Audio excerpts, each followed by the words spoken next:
Jay Crawford, Adam the Bull, Garrett Bush, Dustin Fox, Jason Lloyd, Tyvis Powell, plus, ba-da-da-da-da, you're loving him, Mikey McNuggets. And so many big names, it would take me hours to say all of their names. The ultimate Cleveland sports show starts now. Booyah! Welcome, everybody, to the latest episode of the Ultimate Cleveland Sports Show. Along with G. Bush and Tyvis Powell, I'm Adam the Bull. We've got Mike, we've got Steve, we've got Anthony behind the glass, we've got Earl. I got to start mentioning Earl, even though he's never here anymore. He's always, up in his little cave. Yeah, he stays upstairs. He likes to hide up there. I got to say, I don't like that Earl's up there. He misses out on a lot down here. I miss Earl being down here. Yeah, Earl's like a character on the show. I mean, it's not him down. Cool. He's never here. We miss him popping in, talking about Mark Emerson.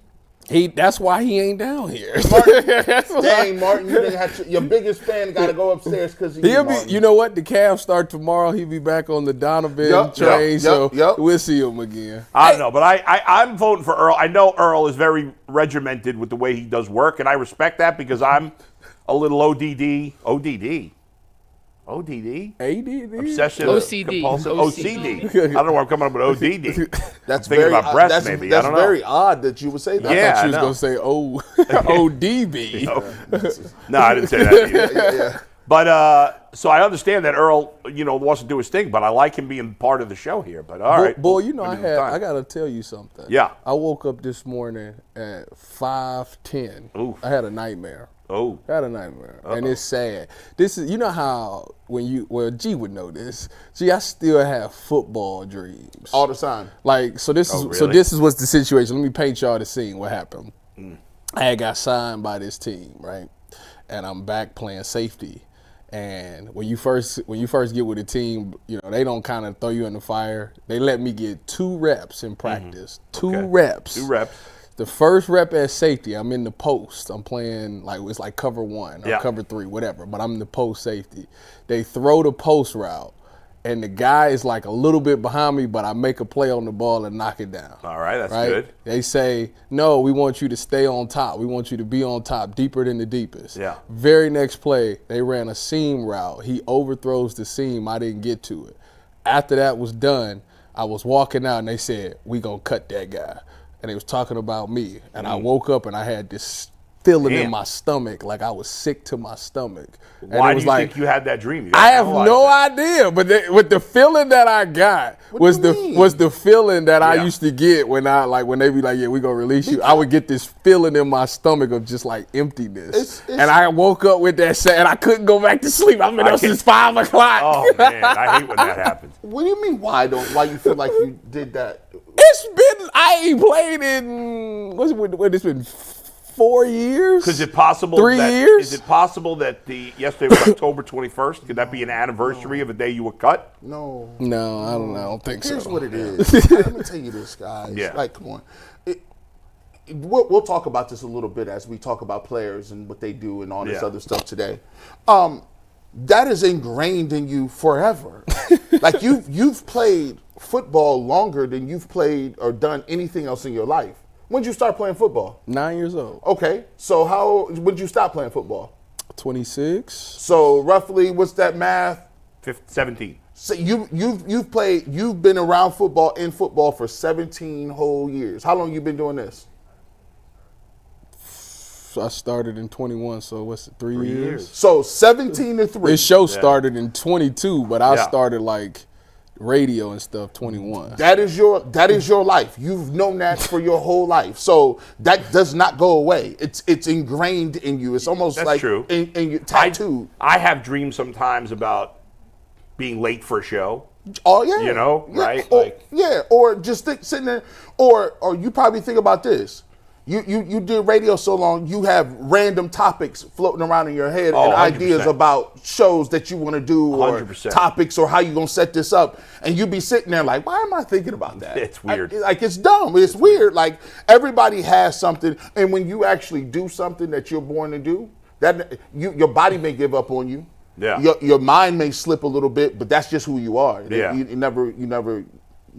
But The Nuggets probably got a pad full of topics in an old BlackBerry. By the way, before we get into the show, and there's a lot of Browns conversation to have today. Last night I'm watching the Ravens and the Buccaneers.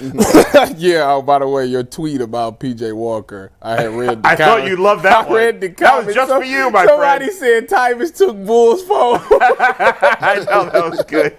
I put that out there. First of all, what was so funny on Twitter, and everything I tweeted, I put in our text group. Yeah. And I said, listen, if you actually watched the show this year, I've been very complimentary, deservedly so, for Baker Mayfield. He, for the most part, has played very well this year. Yeah. Yeah, but you Right? still had your little shots, though. But last night I was like, when he threw, and it all started because Dustin, when Baker Mayfield got off to a good start, he looked great. Dustin, and then of course Jay only chimes in about the Guardians and Baker Mayfield. Otherwise, we never hear from Jay on He's gone. or I business. will confirm. No, that is That Or might if be it's something 100% like fact. business related, economic, whatever. Otherwise, we don't hear from Jay in text. But when Baker comes up, it's like the bat signal to Jay. So Jay responded. Well, We need you. 10 minutes later. Once again, Bull's not lying. Right. And then 10 minutes later, Baker throws 2 picks. So that got me going. So I started busting Jay's chops, and then he's going back. We're going at it. And I'm like, I'm gonna bust balls on Twitter because I know people get so triggered by Baker Mayfield. Which I don't understand. So I why. start putting all these factual tweets about Baker. Said he leads the and everybody It went crazy. lost their mind. It went like Bull. Like I can imagine him in his boxers. He was just sitting there laughing while he was In fact, I was sitting at the computer, and my wife goes, "Why you got that smile on your face?" I tell you what, when you start trolling and you know it's a good man. troll, it do make you smile. It's Like so I'm about funny. to kill And I him with don't really- this. It's the only trolling I ever do on Twitter. And it was Is Baker now. It was the perfect timing Yeah. too. People is vulnerable. Oh, yeah. People's emotions is raw. Well, I mean, ever since like last Sunday, all I've been seeing is Baker. Yeah. My time I'm just like, Well, he's thrown 5 picks in the last 2 games. and you know thank how, you for the update, and boo. you know But he how- does lead the league in touchdowns also. You know how it is, like, and people know it because Yeah. we've been there. Like, we've Yeah. all been there where Baker has been balling, and he get the ball the last play of the game, the last series, and you're like, pick. He gets hit, pick. Yeah. Ball gets tipped in the air, pick. You're like, bro, why can't we finish this thing off? I feel bad for whoever in our fantasy league got Chris Godwin because Oh, he's out for the me. year. yeah, he looked like his ankle looked but- like how JT's looked when he got injured in the rivalry game. That's not good. It was to the side, just like that. That looked ugly. Do you know? You know what a mush is? A person who's a mush. No. No. Yes. Okay. You talking about a munch? No, it's a munch. Oh. Yeah, what's a munch? Something that Ice Spice said. So a guy who's a mush is a guy who, like, we have this chat group. It's half the guys are guys I've known forever, and it's like this fantasy football league that I've been doing for like 25 years. Okay. It's mostly just football talk. And there's this one guy, John. We all call him the mush because every time he's like, "This player is great. That player." Starting the next week sucks. He is, and I don't believe in jinxes. I don't believe in any of that stuff except for this. Except for this guy. He is a mush, right? Who did he talk about? So last night he goes, I gotta tell you guys, Baker maybe is the top 10 quarterback now. 2 seconds later, he threw the first pick. 5 minutes after they threw the next pick. 2 seconds later, Mike Evans gets hurt. An hour later, Chris Godwin gets hurt. I'm like, John, you are the biggest mush I hate ever. that. Every time we sometimes will put our pick, like for guys who want to gamble on games, we'll throw in there, hey, I like this team today, I like that team, blah, blah, blah. And every pick he makes is wrong. Like some of the guys just bet against him every time. So he's opposite. I'm Yeah, like, he's- oh. Well, I tell you what. Yeah. Baker has his table set. He just lost 2 of his Yeah, it's top gonna be targets. interesting how good he and looks without Baker those guys. still balls. Yeah. Now Evans, That's it. I think is going to be all right. Yeah, he'll be. I think it's just He's the hair. not He'll be serious, back. He but- probably missed like 2 or 3 weeks. Hey, man, but- shout out to Baker, man. Baker Shout come out out to here He's and playing, do for all the No, he shot is. busting, He's playing well. Overall, he's playing extremely well. Credit to him. I mean, he's doing a heck of a job. Shout out to him. He's Brett Favre light. I mean, he's playing that That's what, style. He's not as good as Brett That's what Favre. Earl says. That's what But Earl he's- said. Yeah. That's what Jay said, and Jay's. I mean, listen, he ain't Brett Favre, but he's a light version of him. You know, it's too many. He does throw too many picks, and that's going to bite him in a big spot. But he overall has played really well. One last final thing. You guys know Aaron, and so he's not that into sports, which is just whatever. Like he likes playing baseball. He don't like to watch sports. But last night he wanted to sit and watch a little bit of the game because he likes Lamar. And for years I had Lamar in this keeper league. I had Lamar for his first 5 years in the league. Right. I had him every year. So we used to watch Lamar, and it was weird because I hate the Ravens, but I wanted Lamar to get good fantasy points. I don't have him anymore. But anyway, he likes watching Lamar play because obviously he's fun to watch. So we're watching it, and he's like, Dad, he played flag football once when he was like 6. Okay. We had a team. And he goes, Dad, if I play football, what position could I play? So and he's never asked me, he's never shown any interest in playing football. And I always thought like I wouldn't let him play football because of concussions, but I don't know. I'm not sure what I would do if he really wanted to do it. I may change my mind. So he goes, what position would I play? And I said, I think right now you'd probably be like a lineman for your age. You're a big kid for your age. Maybe you could play tight end. I don't know. He goes, Dad, I'm not fast. I said, you don't be that fast. He's self-aware. His self-awareness. This sound like AJ. Because he goes, I can't play wide receiver. I'm not fast. I go, well, no, you wouldn't play wide receiver, but I was like, maybe you could play tight end. You don't have to be that fast to be a tight end. But anyway, we were talking about it. I was like, this is interesting. All of a sudden he's asking about maybe playing football. It's one of those things, like if you force a kid to do it, Yeah. you just let him kind of walk into it. I don't know if he's going to actually want to do it. I said, let's go grab a couple of your friends. We'll go to the park. We'll play some football. He might like it. might. He might tell him to play linebacker. Take out all I this. think he'd be better as an offensive all lineman. this. No. Yeah? See, you want to do the hitting. You don't want to get hit. You want to do the hitting. Listen, I used to feel the same way. I used to wide receiver all my life. Yeah. I went to that dark side and I said, "Yeah, I'm cool." you never turned yeah, back. I'm cool. Yeah. That's what my y'all wife too. said. Y'all too much over there. Like Yeah. it's that playbook thick. It's all at DB. Yeah. It can only be 4 things: man, cover 2, cover 3, cover 4. That's it. By the way, Amon-Ra St. Brown does a podcast. Have you seen this? Have you guys seen this? Yes. With his brother. With his brother, Yeah, with his right. brother. And they were talking. I don't know who they were talking to. I wasn't sure because I just saw a clip of it. It was somebody that plays safety. And Amon and his brother were like, they're like, bro, safety is the easiest position in football. No, it's not. And whoever it was who was a safety, again, I don't know who the player was, goes, it's not the easiest position. And Amon-Ra St. Brown goes, what's easier? And the guy thought, for 10 seconds, he couldn't go up. And then he goes, guard. And Amon's like, what are you, crazy? Guard? You got to battle somebody at safety. You could just play in the parking lot. Yeah. I'm You're not not buying about that? I'm not about to tolerate this disrespect. I'm really not.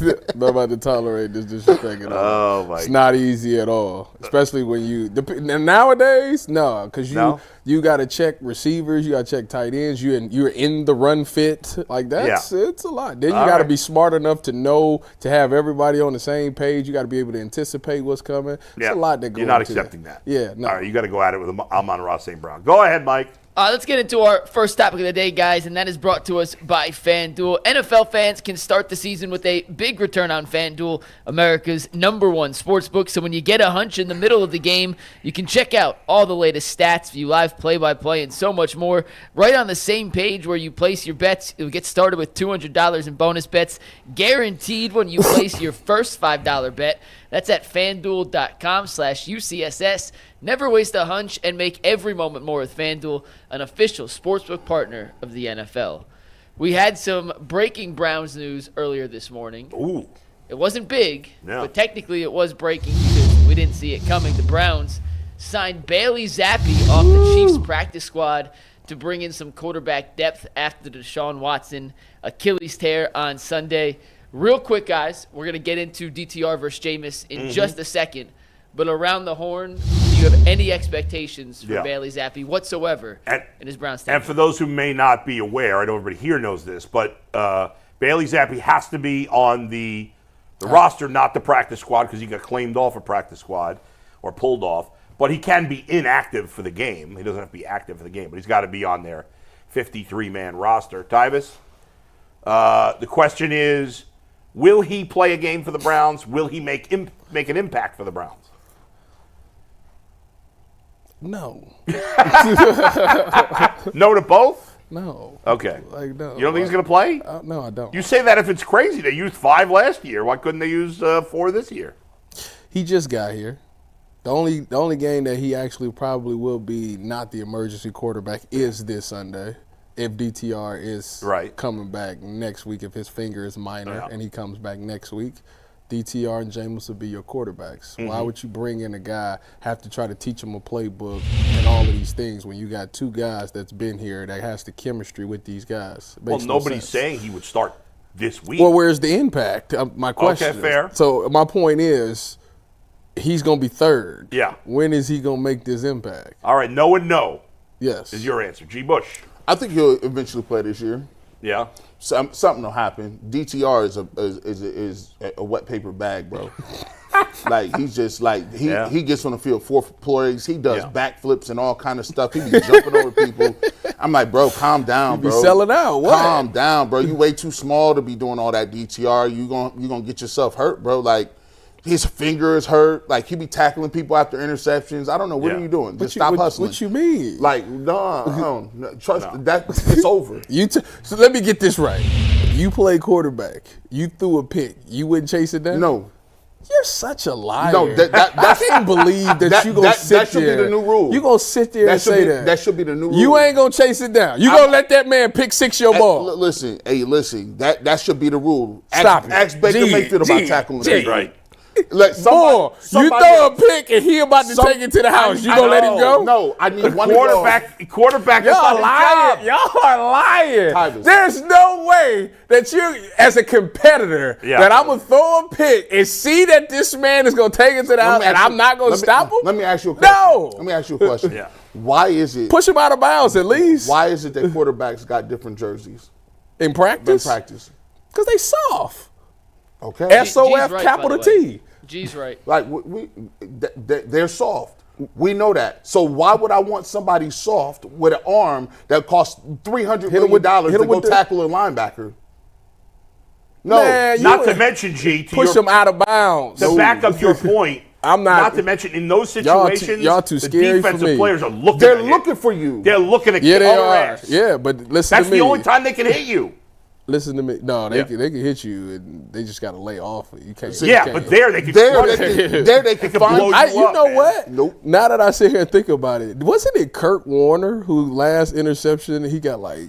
Man, all of these dudes, like, there's nothing good that Joe can happen. Burrow's gotten hurt that way. A lot of Andy Dalton got hurt that way. First of all, you better keep your head on the swivel. Secondly, I'm going to get that dude. Right. Maybe it's the defensive player in me. The only way I want him running is right back to the sideline and getting on the bench during the middle of the play.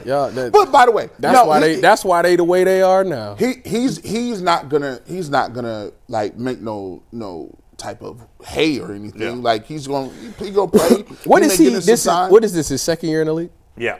The only reason third maybe. The only reason DTR? Yeah. No, it's his second. But no, Bailey Zappi. Bailey Zappi's been in the league longer than that. I thought it was third. The only reason they signed the Browns' ass. That's the only reason they signed him. Was that 2 years ago? 41. I think it was 41-17. Didn't he have a big game in that game? This is his third season. You're right. 41-something. I think he played really well in that game. Couldn't believe it. Yeah, he did. Against the Browns in 2022, Bailey Zappi threw for 309 yards, 2 touchdowns. That was Joe Wood's defense? Oh, my God. All right, G is right. Bailey Zappi will 100% play. He will have no impact because he's not very good at football.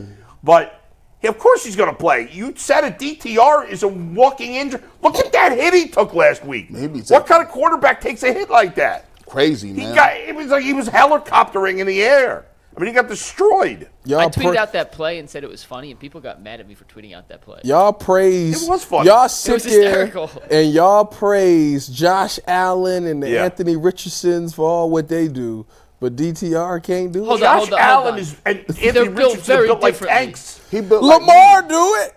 Lamar don't take those hits. And Lamar's the fastest human that ever played quarterback. When have you seen Lamar take a hit like DTR Never. took? Like, He makes people look stupid. The game has gotten soft. Fine. That's what we want to see quarterbacks play. I played with quarterbacks at Ohio State that kept running and dropped their show. They were fine. And how'd they do in the league? No offense. That's messed up. That is messed up. That's messed up. You go watch your mouth. That was a little harsh. I'm like, you could have said they just running read options in life. They're running the read option in real life. That would have been even crueler. So that's the Bailey Zappi combo. yeah. Let's get to the real quarterback conversation. If you want to see whoever's playing quarterback for the Browns on Sunday at Huntington Bank Stadium, a.k.a. Brown Stadium, you better be using Game Time to get your tickets. Game Time makes getting your tickets online as fast and convenient as possible. Plus, their new Game Time Picks feature makes getting tickets to see your favorite teams play even easier than before. They have all-in prices, views from your seats, and their lowest price guarantee. Make sure you get the best deal available, or Game Time will credit you 110% of the difference. Take the guesswork out of buying tickets with the Game Time app. Download the app, create an account, and use promo code LOCKEDONNFL for $20 off your first purchase. Once again, create an account, redeem code LOCKEDONNFL for $20 off. Download Game Time today. What time is it? It's game time. We'll find out most likely on Wednesday whether or not DTR will be healthy enough to go on Sunday. But for the sake of this conversation, let's assume they're both healthy. Let's assume both Jameis and DTR are healthy enough to play against the Ravens. Tyvis, it was up to you. Who are you starting on Sunday against Baltimore, Jameis or DTR? Man, it's tough. It's a very easy question. It's not easy. It's Come not on, easy. man. It's easy Listen, money. I know that Winston went in there and he looked great, but after this season's over, like, he's gone. I don't know about look great. I mean, it was kind of garbage. At Whatever. that point. He scored his touchdown. Yeah. Whatever the case may be. Yeah. If both is healthy, DTR is the only one that's going on that's going to be here past this season. So you got to see what you got, and I think that you got to go with. To me, the rest of the season is nothing but an evaluation period. Like, I need to see what we got to do in the offseason. So I'm rolling with DTR to see what he's got. And I tell you what, I just don't like the way that they've done him filthy. Like, big time. Some of the situations they've thrown him in, they've just done him completely filthy out there. So I need to see him with a week of actually practicing with the starters, actually knowing that the game plan and what blah, blah, blah, blah, blah. And I need to see that, because this throwing him in the fire stuff is ridiculous, and he's never going to succeed in that light. So me personally, I would start DTR. So McNuggets, I've been in the lab thinking about this. And there's only one way you can answer this.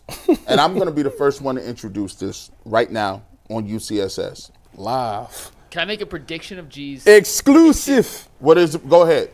I'm actually going to predict, G, did you say something like this on the postgame show? I might have. It's not an I'm not gonna exclusive. steal your thunder, because I think I know where you're going. ahead. And if you don't, G, Don't I'll steal bring it up thunder. after, because Okay. I agree It's with no you. longer an I exclusive. agree with you. So here's how we do this. You got two ways, and I'm going to reach out to the chat and let y'all know how, as a community, we're going to come to a conclusion. Either you want to lose games, Yeah. and if you want to lose all the games and tank, you play DTR. There you go. If you want to somehow save your jobs and win some football games and look competent, you play Jameis Winston. Jameis Winston is good enough to win you 6 games maybe. But here's the point. That 6 games comes at what cost? Because 6 games don't get you where you need to be with this quarterback situation. And by the way, that's where they're going with it.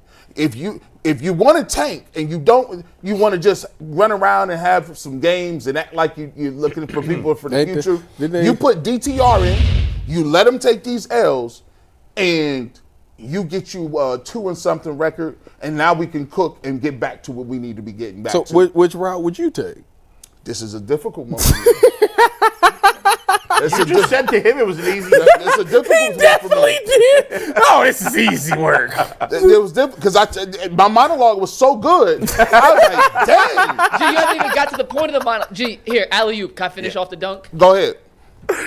Andrew Berry might be fighting for his job here, and Kevin Stefanski might be fighting for their job. There it is. And if they don't have the guarantee that they're going to be around next year, what incentive do they have to tank if they don't know they're going to be ones making the pick? So in their best interest, maybe it is to win a few games here and convince Jimmy that they're the right tandem to captain this franchise in the future. And if that's the case, G, and it's off the glass, and I caught it. I'm windmilling it. And by the way, Andrew Berry, I would take DTR. Wait a minute. Because I want that pick so I can but if you Kevin Stefanski, you got to win games. Wait a minute. Jameis Winston's the answer. Let me. That's the smoothest handoff. Let me go ahead and matumble this thing because the fact of the matter is, no matter what happens, whoever they start, doesn't matter. At the end of the day, somebody's responsible for making a trade and paying somebody $230 million, and it turned out to be a disaster. They know behind the scenes. Somebody's gone. Somebody has to pay for it. That's right. Somebody, and it ain't going to be Jimmy. So there you go. And that was a hockey assist. If you watch Ultimate Browns tonight,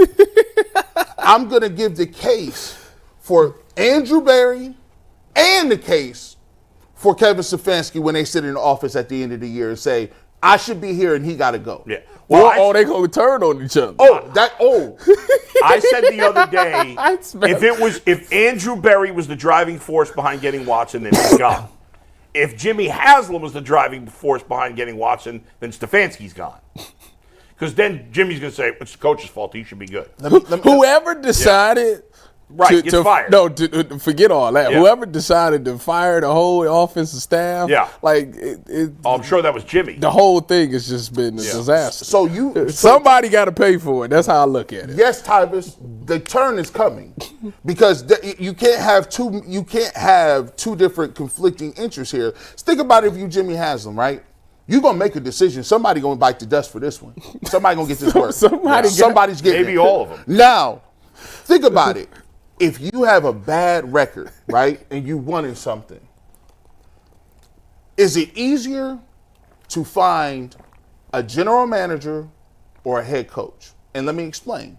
If you get rid of the general manager, you got rid of the dang on scouting department and the GM before you make the biggest decision in Cleveland Browns history. By the way, this is the biggest decision. Wait a minute. This draft pick? Yeah. Well, it's the latest big decision. No. This is it. Because the fans is already burning. The angry mob is already outside. Yeah. In at least in 1999, at least you had some good grace and goodwill. Now, you were told this was a Super Bowl team. They hate the quarterback.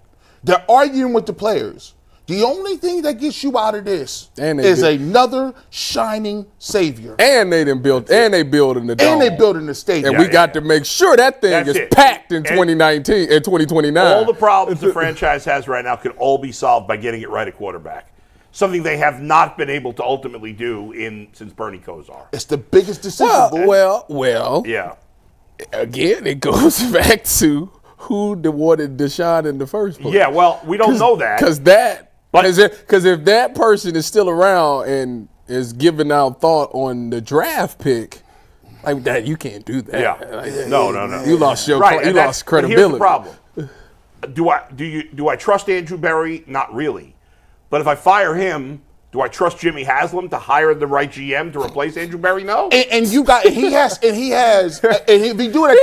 AB, didn't he? But here's the thing, Tyvis. If you do it at the end of the season, you have 2 months to get up to speed on all of the draft stuff.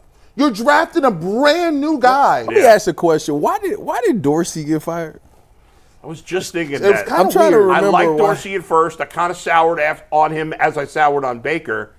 And I've been thinking recently, maybe they made a mistake firing John Baker. I don't remember why he got fired. A big part, the team. Or did he get fired?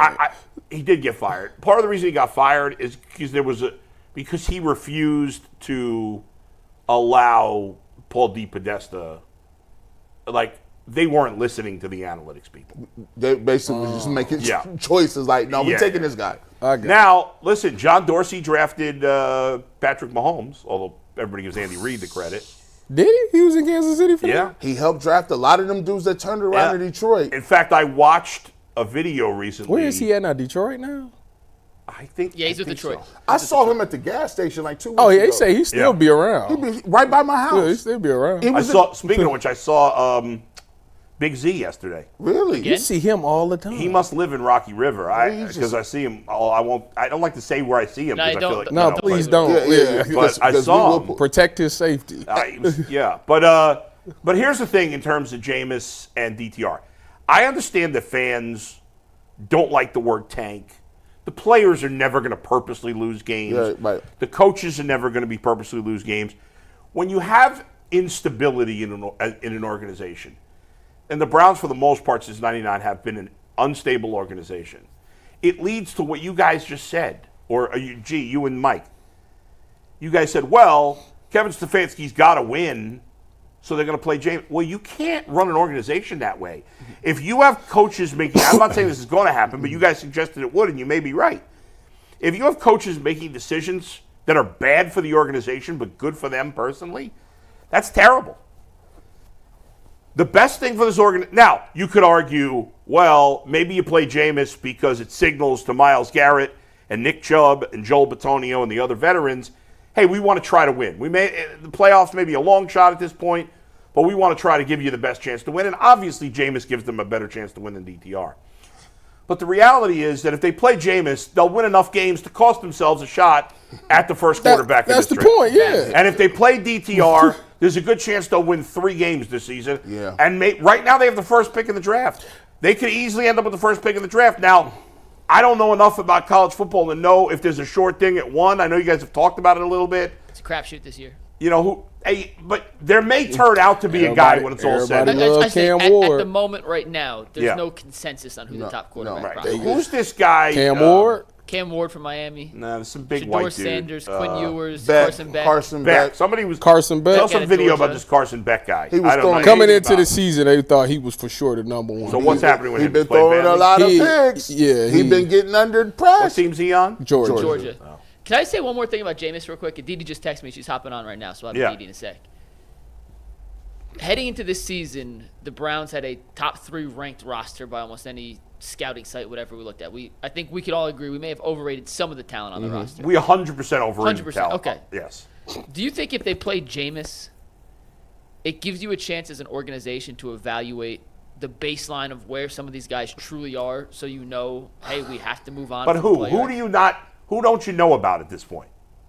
Guys like Judy, Moore, guys in the receiving core, Well, some Judy of the ain't offensive going linemen. nowhere. Can they block for a more traditional Here's passer, drop back passer, instead of Deshaun scrambling like he did? I think the bigger question to me and with that is we've seen a resurgence of a lot of quarterbacks. We just talked about Baker, Sam Darnold, Jared. In fact, 5 minutes into the show, I guess I completed a trade for Sam Darnold in a dynasty league. How about that? all these Really happy for you. all these quarterbacks that people had given up on, they was done. Yeah. Like Jameis Winston was the number 1 overall quarterback. Is there any room in this alternate universe of Brown season where you give Jameis Winston an opportunity, you say, hey, you got the rest of the season to see if he can possibly be a stopgap type quarterback? I mean, could he be Geno and Geno Smith Darnold or someone and- of those. I mean, I think listen, that's possible. At this Yeah. point, who cares? I think that the ultimate thing that you got to think is which situation helps us improve for the future. That's the question. I think ultimately, even Is though it having Jameis as a bridge quarterback, or maybe a resurgence from Yeah. him and then rolling with him for the next 2-3 years? Is that it? Or is it, let's just not be good this year, let's do the 1-31 thing again and just stock picks and then build ourselves back up in the Or is draft? it maybe a little of both? And how about this? Maybe this is something the Browns have never really done, or at least not recently, because they've always put in their rookie quarterbacks quick, right? I don't know that this could work out this way, but let's say they play DTR the rest of the year. He sucks. They win 3 games. They're 3-13. You get 3-14. 3-14. They get the number 1 pick. They get a quarterback. That would be terrible, first of all. Why would that be terrible? 3-14? That just sounds Well, bad. yeah, but getting the first quarterback in the draft would not be terrible. And let's say you say to Jameis, hey, Jameis, you're going to be our starting quarterback this year. We don't want the rookie to play. just like they did with Mahomes and Alex Smith, right? Just like they did with Aaron Rodgers. So why would and you Jordan not? Love. Oh, you okay? Go ahead. That's why I don't play Jameis this year. Right. But I say to Jameis, listen, behind the scenes, we're not sharing this information. Yeah. Jameis, I can't have you playing this year. We gotta get a new quarterback. We got a few, but you're gonna be our starter next year. And I think Jameis will play his part. I don't. You think he'd be pissed by that? No. What are you Yes. talking about? He came. I'm gonna show up every week. I'm gonna show up every week, bust my butt in practice to know that lose. Tyvus, they hired him as a human shield for Deshaun Watson. Yeah, they did. That was funny when he said, "I was an honor to serve Deshaun." they listen. He'll play his part. He'll play his part. Let's see what Aditi thinks about it. And we're going to bring in Aditi after a quick word from LinkedIn. When you're hiring for your small business, you want to find quality professionals that are right for the role. That's why you have to check out LinkedIn Jobs. LinkedIn Jobs has all the tools you need to find professionals for your team faster and for free. It's not just a job board. LinkedIn helps you hire professionals you can't find anywhere else, even those who aren't actively searching for a new job, but might be open to the perfect role. In any given month, over 70% of LinkedIn users don't visit other leading job sites, so if you're not looking on LinkedIn, you're looking in the wrong place. On LinkedIn, 86% of small businesses get a qualified candidate within 24 hours, so you can hire professionals like a professional on LinkedIn. Post your job for free at linkedin.com/LockedOnNFL. That is linkedin.com/LockedOnNFL to post your job for free. Terms and conditions apply. And with that, we welcome in Aditi Kinkhabwala to the show, who was on the call for the Browns and Bengals game this Sunday. Aditi, by the way, next time you have the Bengals, I don't know when that is, could you ask Zach Taylor if he's purposely sabotaging the most talented offense in the league? Or is he just that incompetent? You're not giving the Browns defense any credit? No, I give them some credit. It's not just about this past game. It's in general. He coaches Joe Burrow like he's the worst quarterback in the league sometimes, the way he plays conservative. He plays, Aditi, he never goes for the kill late in games. He plays too conservatively at the end of games. It cost him the Baltimore game. He cost him the bad snap, yes, with Evan McPherson, okay.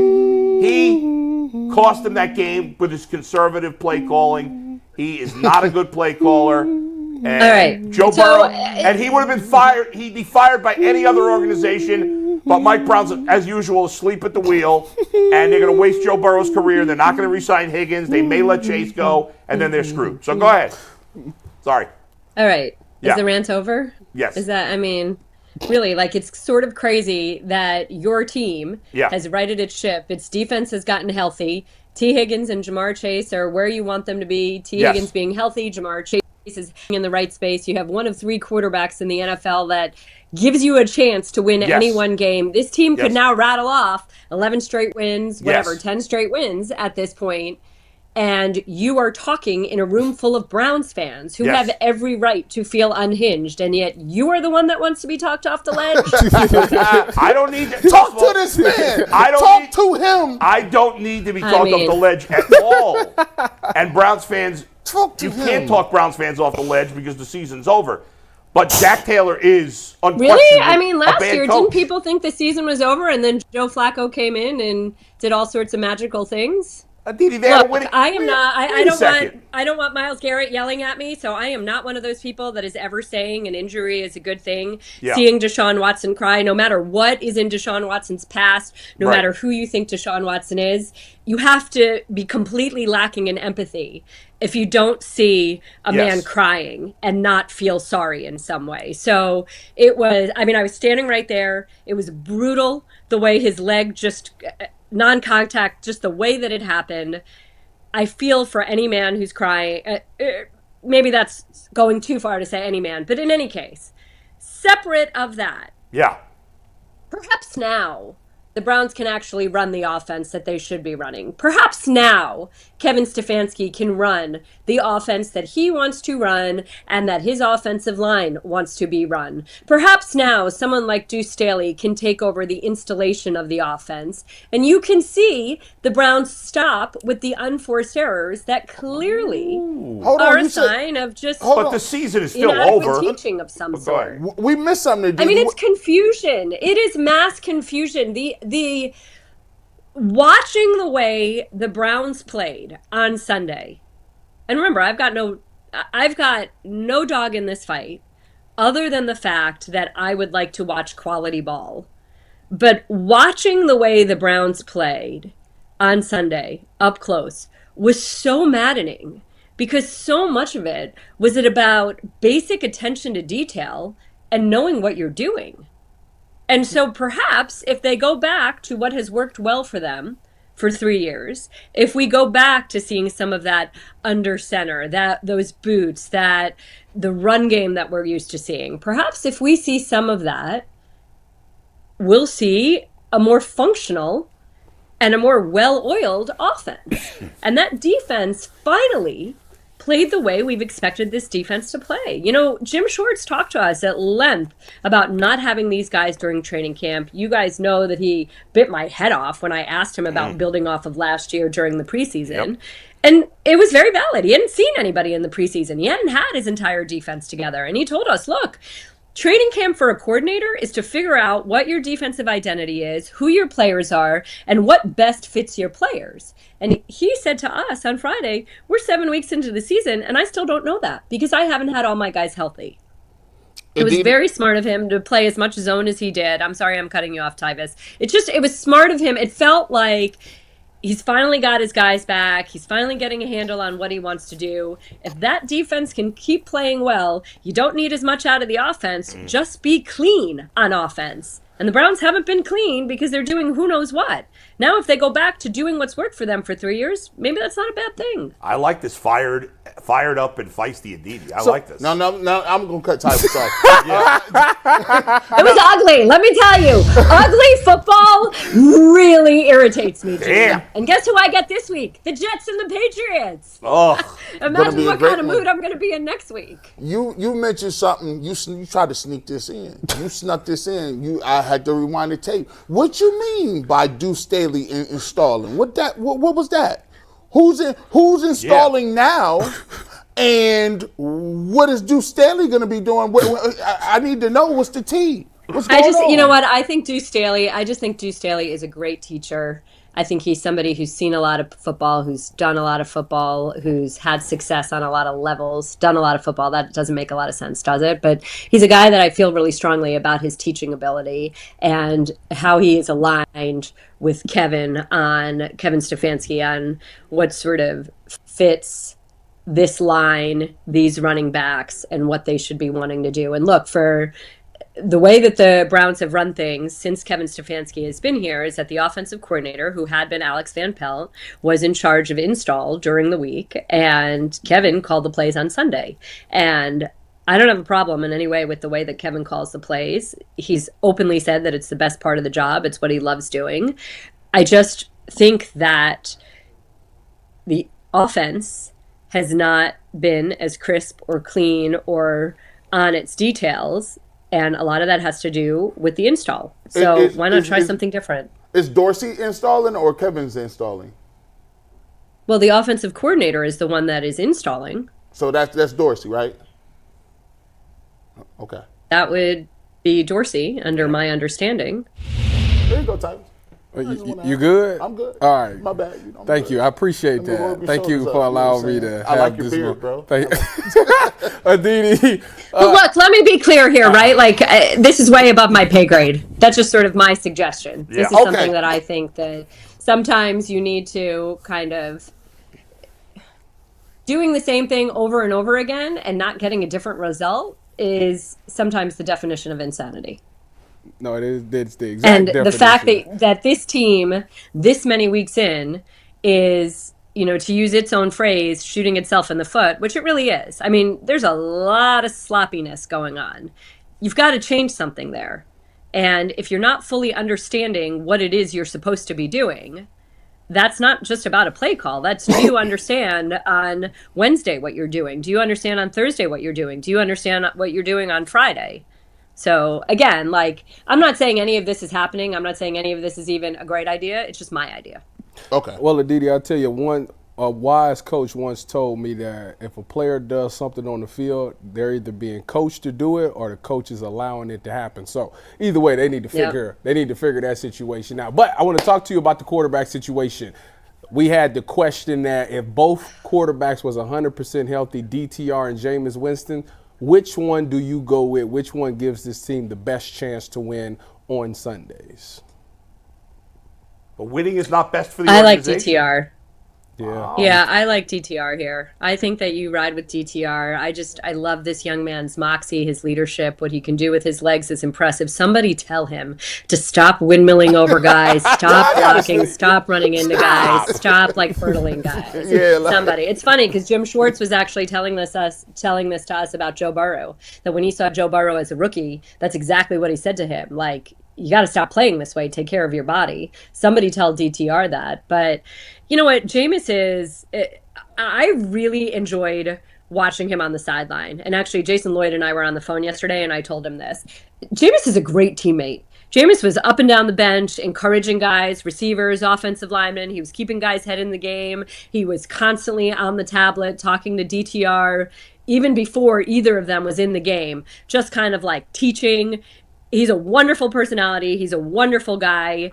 I think that we know what Jameis is at this point. Don't necessarily know what DTR is. And we've seen some flashes. So if he can stay healthy, which again is if he will listen to somebody and say, stop windmilling over guys, stop using your body like a battering ram, then let's go see what he can give us. We know that the Browns were really, really high on him a year ago. Andrew Berry told me that he was the 5th highest rated quarterback on their board. They were thrilled to have him. So let's go. Let's see. Clearly the season's over because even if they'd have to win out to make the playoffs. Okay, but you know what? You know what I think is interesting? They signed Bailey Zappi. What's the deal with Ryan Tannehill? Is anyone interested in Ryan Tannehill? Going and getting a seasoned veteran who understands the field. But they have that already.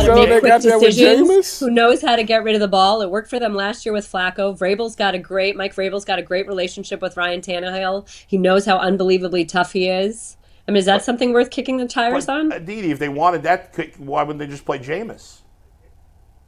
Do you think they're exactly the same? I think Jameis is better. I'm about to say it right now. Okay. Jameis. I don't know, but I think Jameis at his best was better than Tannehill at his best, in my opinion. But yeah, but you know what? This is kind of okay, we expect Deshaun Watson to be one of the 5 premier stars because that's what he was in the past. Right. It's not necessarily what you are in the past. It's who you are right now. Flacco, for example. Joe Flacco's had a renaissance the last couple of years. He has. But Tannehill hasn't been good the last couple of years either. You know what? I like the idea of DTR. I like the veteran that Jameis is in the room. Go ahead. Let's see. And go back to running Kevin's offense. I'm with you. They should run Kevin's offense. You don't need the empties. You don't need the RPOs. You don't need that inside zone stuff. 100%. Get back. And Nick Chubb is there. Use him. That line should be healthy, finally. You had 4 out of 5 starters this past week.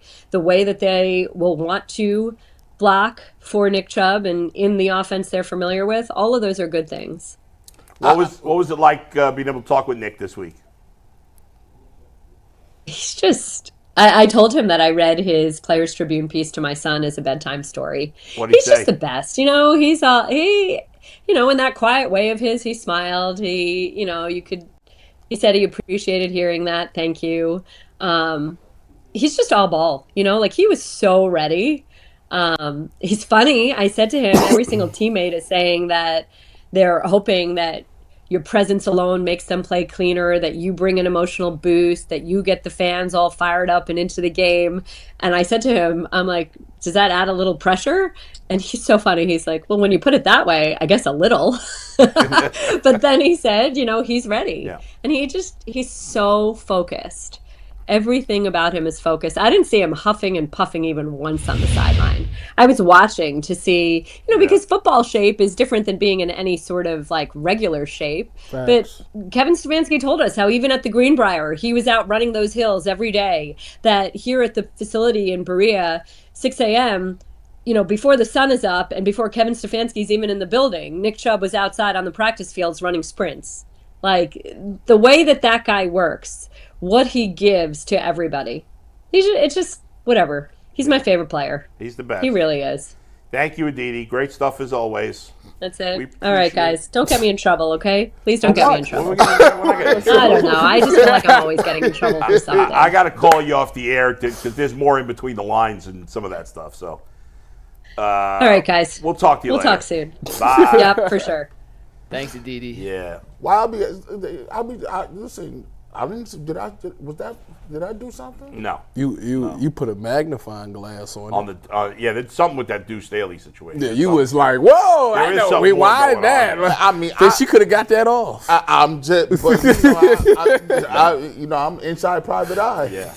Go ahead, Mike. It's a good catch. We're gonna pivot. We're gonna do the conversation about the reaction to the injury. Will that impact free agents after Mary Kay? Because I don't want to squeeze it into 10 minutes. Let's talk special teams for a second. We promised this was going to happen yesterday.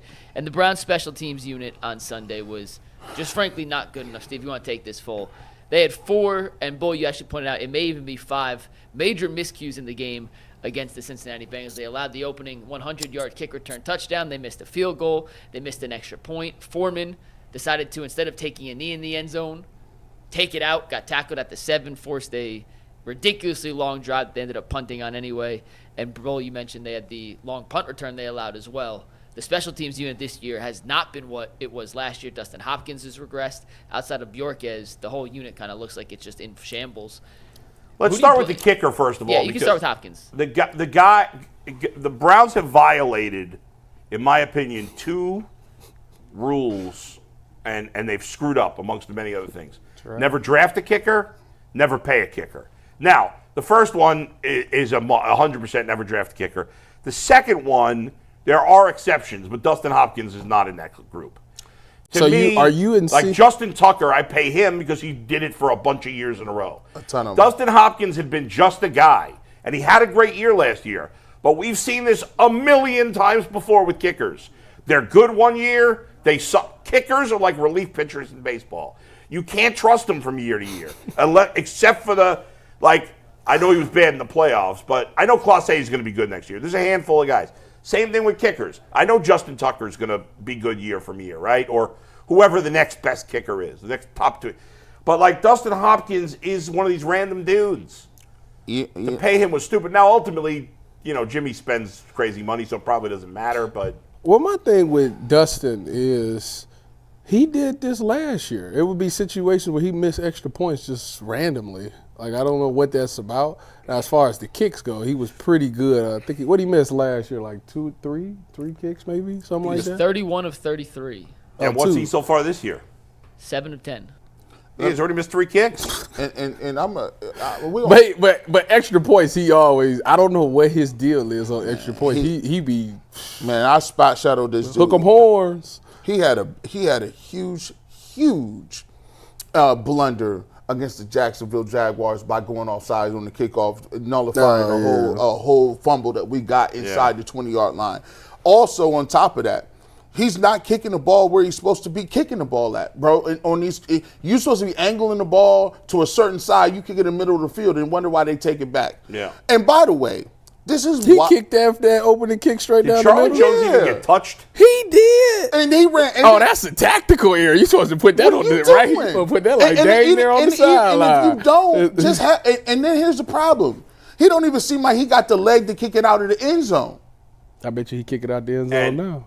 Did Charlie Jones get touched on that play? I can't even remember. No. Did not. It was the biggest hole since and let's face the it, Red Sea parted. you get even more negative points when you let a white guy return it 160. That dude hurt a little. It hurt a little bit. Let's be unless it's Wayne That's Quebec. it's very honest. And I will tell you this too. The most disappointing part about this is if we weren't so bad and this wouldn't be funny.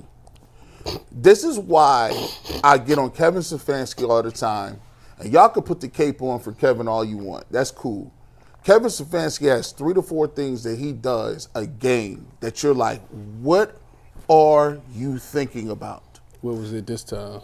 Deontay Foreman. I don't get that. Is a short yardage goal line back. Did Darden get hurt or something? Isn't that the special teams coach fault? Bubba Ventura? Yeah, I think that's Bubba, and that's not Stefanski. Whoa. That's like saying That's like saying I couldn't resist. That's like saying because Mikey McNuggets be like, yo, you sitting here producing the whole show. If Anthony put the stuff in wrong, whose fault is that?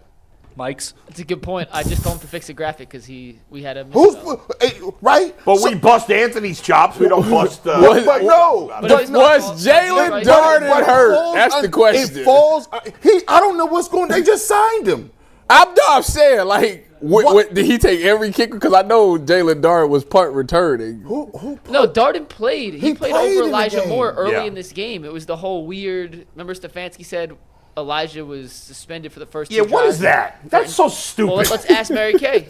Maybe she'll know. She's coming on in 5 minutes. Deontay Foreman is a slow, plodding, not quick, full-back-bodied running back that is returning kicks for you. And then he drops the ball inside the 10, saunters up, picks it up slow. Wait a minute. Wait, can I? You gonna defend Deontay Foreman? I'm gonna try to take a shot. Take a shot. Hear me out. Man. Hear me out. I'm not saying I'm right. I'm trying to throw something out there. Yeah. When you look at the new kickoff rules, it's kind of similar to an offensive line. Right. And running backs usually have good vision. So, like, maybe they thought, like, it's like getting a handoff and you just pick a hole So and go why through not it. let Pierre Strong do it? I don't know. I'm just guessing. I'm just trying to throw something out there to be like, to make it like, all right, that kind of makes sense a little bit. And where is, what's his name? The guy who's the return guy for the Crochet? Colts? Naheem Hines is still. He's still hurt. What's with him? He's been out a year and a half now. That's the timeline for Browns players that get injured. The timeline is if you injure, you come back 6 months after the date the doctor says. That's true. These dudes Some of them might not have needed to come back. at all. And I can't believe he did. And you trying to get. And here's the thing. The second thing is we talked about DTR and Winston. I forgot to mention this. Yeah. What's with this secret agent G14 classified stuff they did? We're not gonna let the other team know, or the guy that's playing that they're gonna play the game. Jameis had no idea he was the backup quarterback. I'm sorry. DTR had no idea he was the backup quarterback as of Friday afternoon. And this is the second time he did it. Yeah. That's why I said they be throwing him out there. Bro, this is you can't make this stuff up. And by the way, Aditi just said it. What are you guys doing? What are you guys doing on the sideline? This is maddening. This is all this attention to detail. My thing is, I've been saying that guys, who does it fall under? The quarterback's gone. Amari Cooper is gone. All of that is gone. That's on the dude sitting there with the clipboard, man. Ultimately, yes, it is. You're right. This is funny. This is high school. Well, you've been saying for a couple of weeks now that even his offense don't even appease you. No. Say this Minimowski. So as you would like to say, I'll say Minimowski. I'll say this. G sent me like 6 slides of offensive plays, and I'm thinking, I'm thinking he asking me how would I defend this. He asking me why don't we do got this? That play. Like, we ain't asking all that. We ain't got this play. Bull. I mean, and this is a question. Mary Kay, we can ask her, and we'll talk about this. And this is a philosophical question. You put it in the comment section. Let me ask y'all this. Y'all in the midst of trying to draft another quarterback. Do you want to draft another quarterback and the system that he's going to play in is this one? What are you talking about? I don't even know. What system are you referring to? Like we've gotten away from special teams. That's true. Right, we did. This hodgepodge of nothingness. Well, G, let me ask you this. We'll get back to that. We'll get into the quarterback. That's the style of offense. It's called hodgepodge of nothingness. Does Bubba Ventrone? G, I know you said it's mostly on Stefanski, but they brought in Bubba Ventrone to fix he it deserves from, some criticism too. Has he not done a good enough job in your opinion this season? Bro, I don't even know what he do. I don't like. What do you mean you don't know what he does? No, he's had no mark on the game. Nope, he has not. We ain't had us mark on special teams since Josh Crib. Travis Benjamin, I think, took one to the crib. When did he? There's a few things that stay consistent. We can't find another defensive end to go with Myles Garrett, and we can't find nobody return kicks since Josh Cribbs. They put fullbacks and Donovan Peoples-Jones back there. Like, I don't understand. I don't get it. Like, this is not that difficult. Your kickers miss kicks. Your onside kicks is terrible. That's the worst onside kick I've ever seen. Yeah. Psych. We about to go this way. And they picked the ball like, game time. You had a tight end like. Yeah, they didn't even bother falling down. What more can you do? They like changed the rules to where you can't really do anything. Like Yeah, but you could at least like some of the guys can kick the ball and get a bounce. Or he something. just kicked. I was like, what, you think he didn't try? no, that was whether he tried or not, he did a bad job. I'm like, man, so you can't. And then listen. It's Nick Chubb. What about? The Nick Chubb has returned. Your team, the defense is playing good, Tyvis. They gave up 14 points. They gave up 4. Their goal was to give up 17 or less. And you let this dude walk down the middle of the field. Open the Red Sea. So, Bubba Ventrone, I don't know what your mark on the game is. I don't know what you do. We might have to start calling him Ray. He may lose his he may nickname. lose Bubba. I agree. You're right. I had to strip Jonathan Johnson. Yeah. You talking about Jay? Phillip Walk. I've stripped it. Bubba. Listen, I used to be Bubba when you ran down on kickoffs, but the rest of these dudes, no. What is his name? Ray. Ray Ventrone. I believe there's a whole culture thing over there right now to where you're just not getting the most out of these guys anymore. You know, last year they'll run through a brick wall because they believed in the season. When you lose in the magnitude that you lose, it gets harder and harder to continue to go out there and sell your body out. For what? That's what you get. For what? Like we ain't winning no games. We ain't doing nothing. You start to let that creep in your mind, and you start getting the effort and the results that you get. And they're a 10.5-point dog this week at home. A 10.5-point underdog. Probably should be more the way Derrick. I'm scared of this Derrick Henry thing, boy. Whew. By the way, it's so funny because remember we had that big 80-yard run yesterday. We got went from the 5 to the 5, something like that, whatever it was. Who? Derrick? Oh yeah. Not us. Right before that play. That's why I was like, what are you talking about? Who was doing the game? I can't remember who was calling the game. Who was the play-by-play guy? Wasn't it Troy Aikman and Joe Buck? Right, Buck? I think it was right before that play. Joe Buck was like, yeah, Derrick Henry hasn't really done anything tonight. Boom. He mushed him. Well, the reverse mush. An opposite mush. But I'll tell you, when Lamar first came, that draft, right, it's so funny because Josh that Rosen draft, is the only one that ain't hit. Josh Rosen was my favorite quarterback in that draft. I think you said for personal reasons. I think I let the fact that he was Jewish and there's no Jewish players in the NFL make me biased. He was doomed when he said something about if I don't make it, I'll be fine. The rest of these guys might be at McDonald's. He's an idiot. He lost a lot right there. My second favorite was Baker, believe it or not. My third favorite was Lamar. My fourth favorite was Allen, and I thought Sam Darnold was going to be a bust, and it looked like I was right until this year. But I liked Lamar coming out of college, and he was some people was like, he's going to be a receiver, which was beyond stupid. And Lamar's career got off to a great start. But then for 2 years, he was not that good. He was middling. He got hurt. He was just – but, man, since those 2 years, he has come back, and he's even better than he was. I got to say, I'm so impressed with how he's playing. He's incredible. And we get to see he him is in Cleveland. Phenomenal right now. On Sunday. And you know who will be at that game? Mary Kay Cabot, who's going to join us here after a quick word from FanDuel. NFL fans can start the season with a big return on FanDuel, America's #1 sportsbook. So when you get a hunch in the middle of the game, you can check out all the latest stats, view live play-by-play, and so much more on the same page where you place your bets. You'll get started with $200 in bonus bets guaranteed when you place your first $5 bet. That's at FanDuel.com/UCSS. Never waste a hunch and make every moment more with FanDuel, an official sportsbook partner of the NFL. And with that, Mary Kay Cabot of the Cleveland Plain Dealer joins the show. What's up, Mary Kay? Hey, guys. How you doing? Good, man. Good, Mary Kay. How are you?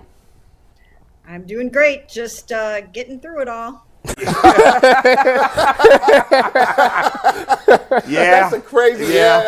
Well, the good news, or really bad news, but good news is, Mary Kay, that you got to be used to it at this point. You're covering this team long enough. I am used to it at this point. It's just been crazy for most of the years that I've covered this team. And I thought stability was the order of the day, but right now it doesn't seem to be so. Now, Mary Kay, we've been talking about the DTR thing and the Jameis Winston thing. I've asked, and I've thought about this a little bit. Jameis Winston, there's been a resurgence of quarterbacks out here. I see the Geno Smiths. I've seen the Sam Darnolds. Baker's playing pretty well. Jared Goff is playing well. Some of these guys have been written off. And you got a guy in Jameis Winston that's sitting there. He's a former number overall picks, throwing for 4,000, 5,000 yards in a season in this league. Is there any opportunity to give him a chance to see what he is and kind of maybe, I don't know, roll with it and see if he could catch lightning in a bottle, kind of like Flacco did? I mean, he is 30? Is that 30? Yeah, he's a younger guy. Like, is there any opportunity or chance for that happening, or you think the Browns are going to go with DTR with the youth movement because they want to see what they got in them? Well, I think that they will probably want to see what they have in DTR going forward, because I think they view him as someone that maybe could be their number 2 long-term, or maybe even challenge for the starting job. I don't know if they see it that way or not. I don't know that they view Jameis in that way. I think when they look at potential starting quarterbacks, I think they're probably going to want to go younger. I think they're going to want to go mobile. I don't know if Jameis fits the profile. Remember, he was demoted to number 3 quarterback heading into this Bengals game. So I don't know if that really speaks to me and says, hey, maybe he can be our guy next year. I'm not necessarily feeling that. But what I will say is this. I think that he should start this game against the Ravens. DTR is coming off of a finger injury. He had a hard time gripping the ball in that past game. And you don't want to shatter the confidence of a young guy in a game like this against the Ravens. The moment did seem a little too big for him, even against the Bengals. I would sit him out this game, attribute it to the fact that he's having this finger issue, see how long it takes him to get better from that, and then you have plenty of time to see DTR throughout the rest of the season. I don't think this is the game for that. Mary Kay, this is with the trade deadline approaching and with the season being what it is, will we see the Browns be sellers at the deadline?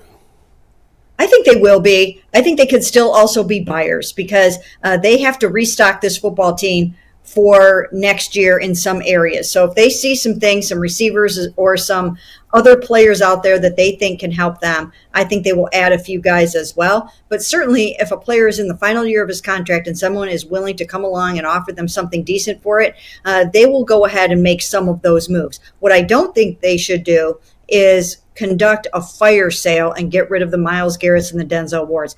Because look at the Pittsburgh Steelers. They had to get rid of Kenny Pickett and start all over at quarterback, and they didn't blow up the whole football team. They went out and they got themselves Russell Wilson and Justin Fields, and now they are 5-2 this year. Can you even believe that? But that's Pittsburgh for you. That's Mike Tomlin for you. And that is what the Cleveland Browns, I think, should do. They should find themselves a good starting quarterback somewhere, somehow, in the draft, in a trade, in free agency, and try to keep rolling along. The only thing I'll say about that with the Steelers is credit to them, right? They're 5-2. They're probably going to make the playoffs again. But for the last decade, that's all they've been, is a middling team that wins 8 or 9, well, not 8. Yeah, well, they won 9 or 10, and they lose in the first round of the playoffs because their quarterback play ultimately is not good enough. Now, maybe it'll be different this year because it's been trending away from the big quarterback numbers, although it's picked up the last couple of weeks. But yeah, so I don't know if the Steelers are the model in that way. I mean, obviously they've been a model of consistency, but I think the draft is where it's at for the Browns in the long term. Yeah, the point that I'm making there is that you don't see the Steelers selling off. No, that's right. Cam Newton, True. TJ Watt, and those kind of guys. You're right. You can keep good defense intact, and then you've got to go out and you've got to find yourself a quarterback somewhere. And of course, you don't want this quarterback to cost you a boatload of money, because everyone knows where they're at right now with the Deshaun Watson contract. So they either are going to have to draft one and hope they find a good rookie that can come in and step in, like a CJ Stroud, like a Jaden Daniels. That's where they're going to have to try to catch lightning in a bottle, is by drafting the right quarterback in that draft in April probably, or maybe they can find a couple of Justin Fields and Russell Wilson sitting around waiting for a job. Now listen, I may not have read this or now I just want to get you on the record. So you are saying you are saying that the Watson experiment is over and that the Cleveland Browns need to go into the draft and find their future quarterback? It seems like the Watson experiment is over. I can't say for sure if it absolutely is, because you can never say never.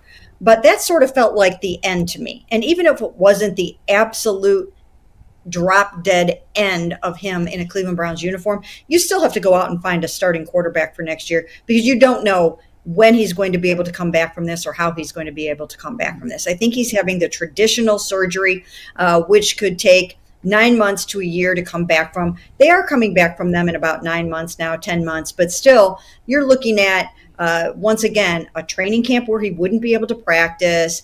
And they were already in, let's see if he's the guy mode. They were already wondering about that. And who knows, maybe they saw enough to tell themselves that they were going to have to already go in another direction. I will maintain that, and I've said this a number of times on this, I think he was put in a really rotten situation this year. I think it was a really, really bad offense for anybody to have to operate in. And I think he could have fared better if he had better talent around him. Let's see what Baker Mayfield's going to do, although they have a pretty good offense and scheme down there. But let's see what he's going to do maybe he's going to be without Mike Evans for a while and Chris Godwin for a while. When you don't have players like that around you, I think it's hard to look good. And when you have all of the offensive line woes and all of the penalties and the schematic problems that the Browns have right now, I just don't think that Deshaun had a chance. But maybe that will be a blessing in disguise for them because it will force them to have to go out and get another quarterback. It will be interesting to see with Baker because Godwin is done for the season. I don't know how long Evans is going to be out, but even if Evans does play, I mean, you go from two great weapons in the passing game to one. So it will be interesting to see how that pans itself out. Obviously Nick Chubb came back this week. It was great to see him. He certainly looked a little rusty, but it was cool seeing him in the end zone. I know, running backs are not worth much these days, but even if they were, and you talked about, and I agree with you, trade the short-termers, not the Myles Garretts. But they wouldn't trade Nick Chubb, even if somebody offered something, would they? You know what? I don't really see Nick Chubb going anywhere. He seems like a Cleveland Browns lifer to me. Yeah. So I'm really not feeling that one. And he's coming off of this knee surgery, so I don't know what kind of market he would have at this point anyways. So I don't really see that happening. But again, at this point in time, I don't think you can say never about anything. Okay. Even I've been told that they are not going to trade Myles Garrett. They're probably not going to trade Denzel Ward. But that was even before Deshaun Watson went down, and they got themselves into a point where they have to restock, rebuild, hope to get a high first-round pick or a couple first-round picks that you can package and move up. So now I think all bets are off and absolutely anything can happen, but I really don't see them trading the Myleses, the Denzels, the Nick Chubbs. Mary Kay, do you think going forward here, whether it is DTR or Jameis, and I think you make a good point about either way playing Jameis against Baltimore this week, do you think we'll see Kevin Stefanski revert more to what he prefers, a lot of 13 personnel, big boy packages, under center? Do you think we'll see a lot more of that going forward? Yeah, I think that they were already trending towards doing some of those kinds of things. I think they recognized that the new scheme they tried to put into place did not work for them. They were not ready for it. They didn't necessarily have the personnel for it. It just did not work. I don't know if Kevin felt as comfortable calling it as he should have. I just don't know if the marriage of the Ken Dorsey, Kevin Stefanski thing worked out that well.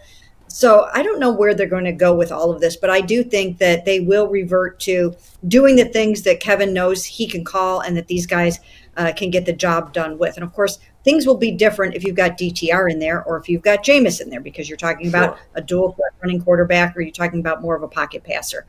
So that will dictate how some things are done. But I do think that you will see more of the Kevin Stefanski, 12 personnel, things like that, a little bit less of the spread that they were trying to do. Mary, let me ask you a question about, let's say that the Browns season is not successful. They ended up getting, a top 5 pick in the draft.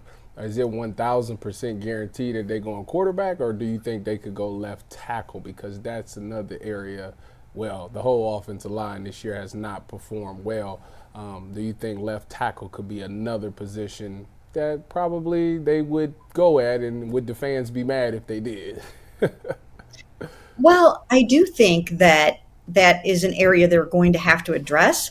But if you have a top 5 pick, or if you've got a couple of first round picks somehow, and you can package that pick, and there are some good quarterbacks, you have to go quarterback this year, I think, is what you're going to have to do, unless you do trade for a quarterback, or you can find one in free agency that you think can be your starter.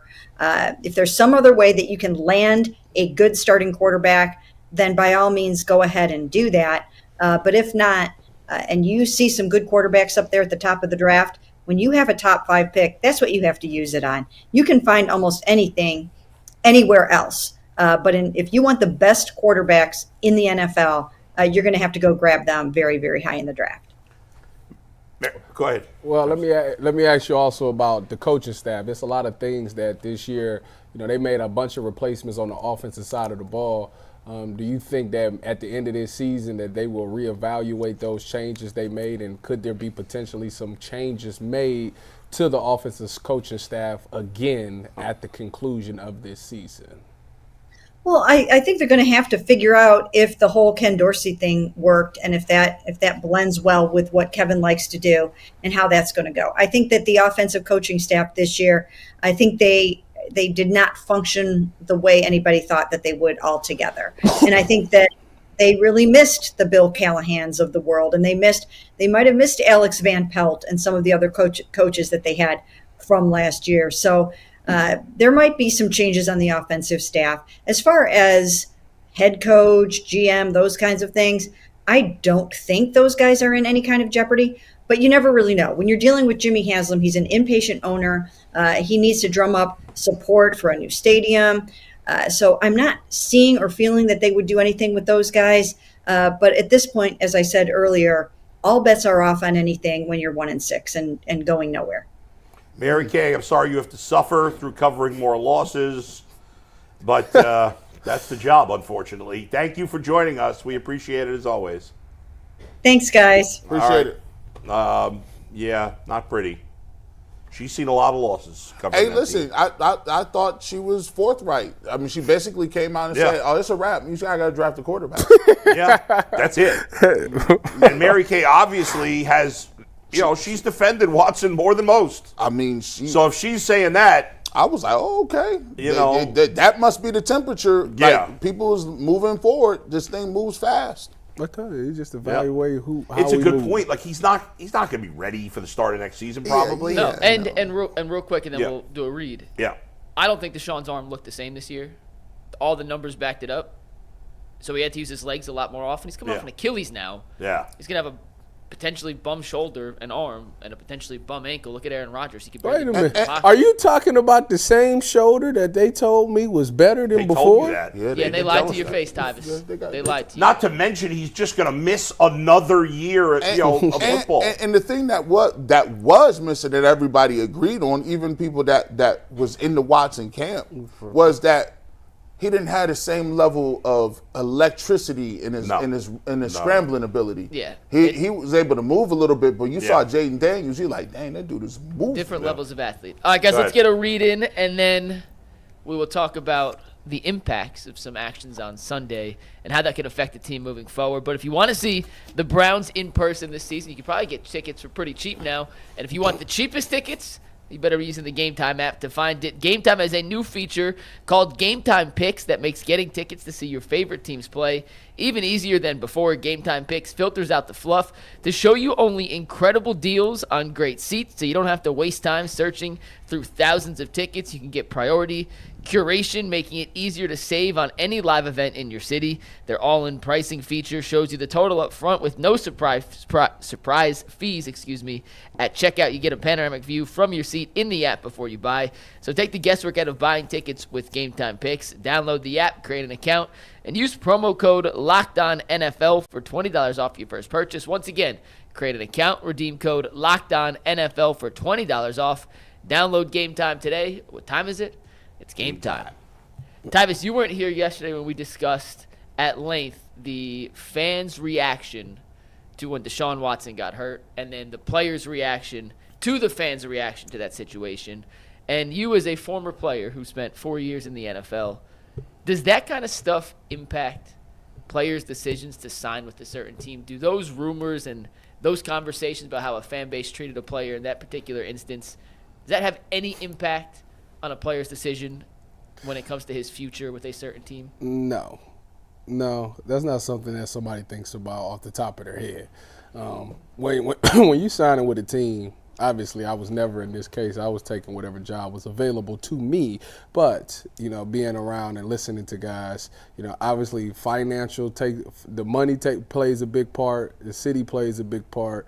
How the game plan and the scheme and the team success. Those are like the four things that everybody kind of looks at.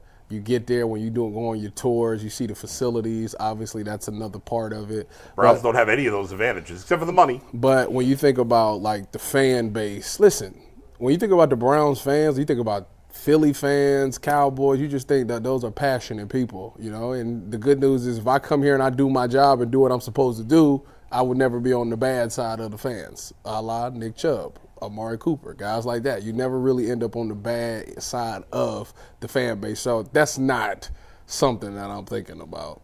Because if I'm a player, I'm going to think I'm not going to put myself in a situation for them to be booing me. Like, you always look at the best. Well, you never know. But you're right, but you always go in there like I'm going to be that guy. Yeah, right. And if I do stink, then they boo me and I stink, then I deserve to be booed. This was a pretty unique But circumstance. the cheering on I wasn't a fan of the fans cheering for an injury. But I'm also at the same point that I understand you paid your money, you do what you want to do. Like, I'm not going to tell you what you can't. And let's face it, every Browns fan is being painted with the same brush, and that's unfair. What percentage of the fans were actually cheering the injury? And those people should be admonished. I mean, it's a lame thing to do, but it was a nice cheer. You shouldn't blame every Browns fan. I agree with that. It shouldn't sully the whole fan base. Yeah, I agree with that behavior. So listen. A lot of people. There are a lot of players that reached out to me, and I'm like, I don't know why you're talking to me. It's like, listen, I ain't no source guy, right? But there was a lot of players that reached out and said, we just want to give you our take on it, like our side of the thing. So, by the way, don't kill the messenger. I'm just holding the mirror up. Like, you guys can take it for a grain of salt or whatever the case may be. I don't get on the stick and be like talking about, I talked to so-and-so 2 days ago. That's not my game plan. But from the perspective of this, a lot of the people that reached out to me, I'm not going to say they represent everybody in the locker room, but the people that reached out to me said there's a perspective of they just didn't appreciate the fact that, like, they felt like in this fan base, if you put the jersey on, you one of us, right? You one of us, right? And a lot of people, they said the thought process is, everybody has different things. Everybody has different things that they may go through on the field or off the field, right? But when you put the jersey on and you going out there and you trying to perform and you trying to do your thing, and if one person is down on the ground and he's hurt, they looking at it like, that could be me. There's no difference between that person and me. Like, so, I'm looking at myself and I'm putting myself in that person's shoes. Like, what if that was me laying down there and people is cheering? And it's not, and they also made it clear that they didn't think it was everybody. But they also said that, like, this isn't the first time this has happened. Like, they brought up a situation where a lot of people didn't like the fact that Myles Garrett, like, spoke up. And as soon as he spoke up, they brought up the fact, oh, aren't you the same guy that hit somebody with a helmet? Mm-hmm. And they was really mad about that because they like, it's like you've been holding that in reserve. You've been keeping that in the tuck forever. Yeah. And yet and still, but you don't, do you remember, do we want to talk about why he hit him with the helmet? Right. So that's for them. They like, well, guys, like, it's not just, a lot of people are saying that it's about the allegations. It's about the allegations. It's about the allegations. They're like, no, it's not about the allegations because you cheered when Odell Beckham Jr. got hurt on Twitter. You said, good. We're ready to go. We could throw the ball to somebody else. Now, to be fair, it's not. None of this is cool. But every fan base, unfortunately, is going to behave the same way. Right. There's going to be a percentage of every fan base in America that's going to behave the same way. So that shouldn't be specifically held against Brown fans. No, and I think a lot of them, and the more overarching theme, again, let me repeat this. This is not G. Bush coming in and tell you what it is. This is what people are explaining in lengthy conversations. They're saying, listen, in general, a lot of the players have a problem that sometimes the fans don't even view them as human beings with feelings and different things. That's right. And what they're trying to tell you is they may mix up different words and say they put their life on the line. Put it to you like this. And this changed kind of the way I see it. That's hyperbole. Like, I don't like to say we going to war, we doing the things, because there's really like people who do those things. They said, but listen, let me put it to you like this, G. Bush. What about Junior Seau? What about the people with CTE? What about DeMar Hamlin? What about DeMar? Those are the consequences of playing football. And yes, we make a lot of money. We get that. We understand that we make a lot of money, and that may separate you from viewing us as regular people. But sometimes if you guys aren't going to do it, we can't make you do that. But what we can do is come to the aid of a person that's in the locker room. And we're going to do that 100% out of 100 times. Yeah. Just as we're saying where the fans have a right to boo and they have a right to say certain things, his teammates have a right to say, no, we're going to stick up for our guy. So that was the main thought process. Players are going to, just like you feel however you feel as a fan, you feel whatever you feel about Deshaun Watson, you feel whatever you feel about booing. Players feel whatever they feel about your reaction or whatever. I mean, I don't understand. We don't have to deal with the same crap that players have to deal with. I don't understand why is it that, and I already know the answer. Yeah. I don't understand why people can say what they want to say, but a player can't say what they want to say. I don't want to hear, you make $1 billion. Like, that don't mean anything. No, you're right. Well, they pay me. You get paid. By the way, I don't think think fans should be able to say whatever they want to say. I mean, now, what can you do about it? I mean, I don't know that there's any recourse. But, yeah, fan behavior is terrible at times. And that's, again, it's a small percentage of people that cross that line, but there are people like that, and they're despicable. And it's because of social media, everybody is faceless and nameless, and because I think when maybe our parents were kids, like especially you and IG, like when our parents were kids, players interacted with fans more, and as the money's gotten bigger, there's less interaction. You know why? You know why it's less interaction? Because every time you try to interact, it's somebody that's going to say something negative, and you don't want to have to cuss that person out there and get them even more popular. So people will be like, you know what? I'm just not going to respond to nobody. What? And right or wrong, listen. Jason Lloyd has his mentions. Oh, I do too. Right? Like you don't have your mentions? No, I took it. I learned from Jason. Okay. I can't Jason see says to me and Earl and G. Oh no. The only way I'm gonna see it is if I follow you, you tweet. He says all the time, you guys should block your mentions. Hey, no. I'm like, I'm not gonna do that. And I get it. I'm not a player, but we're in the public eye. People know us. We have followers. But I'm not going to ignore my mentions because of the 5% of jerks, or 10, even if it's 10%, because I want to be able to communicate with appreciative fans who support us and help us make money. I'm in it. You know, the coolest thing, I love this.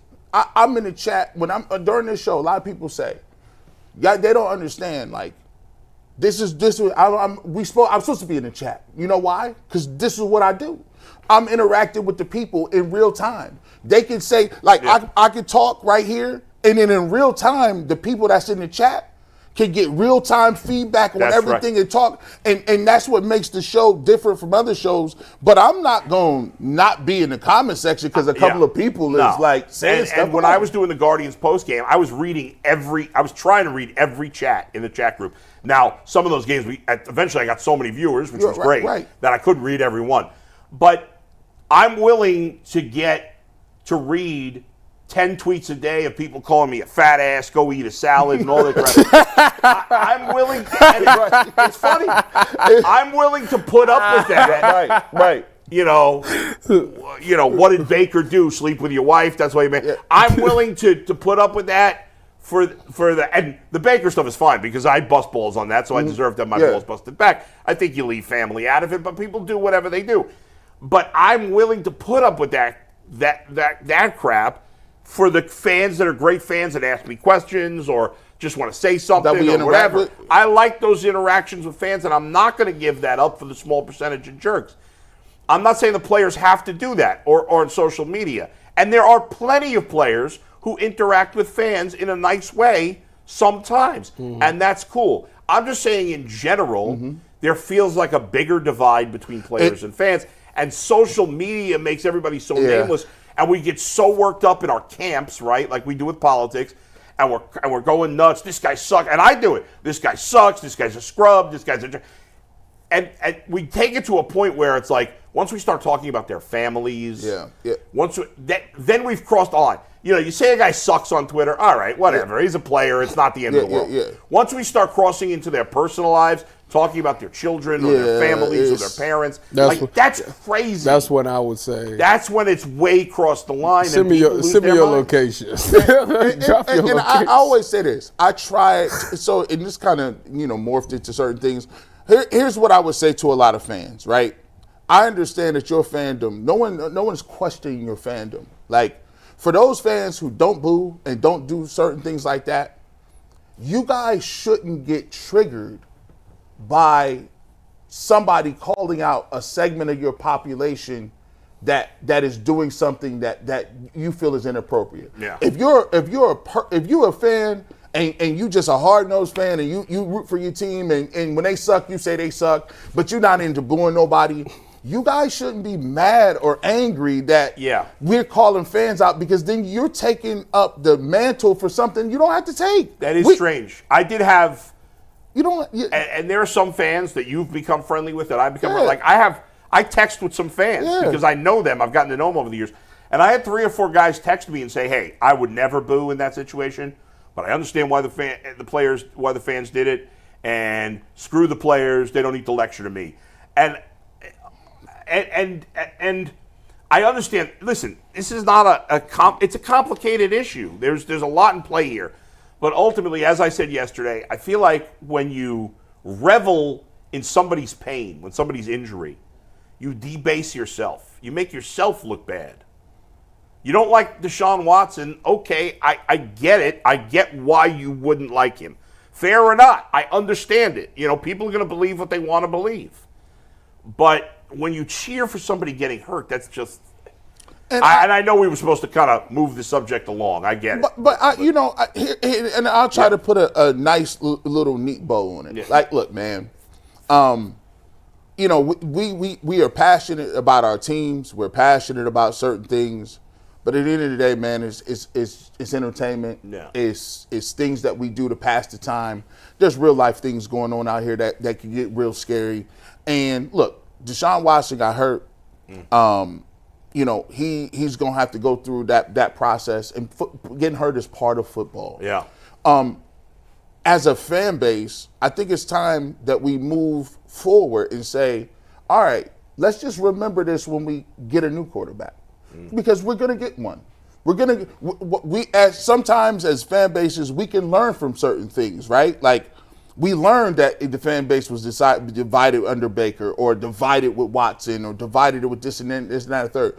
We have that experience level. We understand how it is for a guy like Tim Couch to get booed when he's on the ground and to hear that. Yeah. So moving forward, like, we could just say, look, man, I know we're passionate. Let's try to remember some of these things as we move forward. And hopefully, if we can get to winning football games, we, like Tyvis said, we don't have to worry about that, right? Couple of quickies. Why is Steve Becker screwing up our group chats with the maybe? Are you guys getting maybe Steve Becker all of a sudden? I get that too now, and I don't understand why. What is he doing? I also get maybe Jason Lloyd, but maybe Jason Lloyd. Is it wrong that I'm finding the girl on G's shirt hot? Is that disturbing? Yeah, this is Honey right here. Is that end the disturbing? clip, Earl? Just end the clip now. Yeah. Make sure that's not in the clip.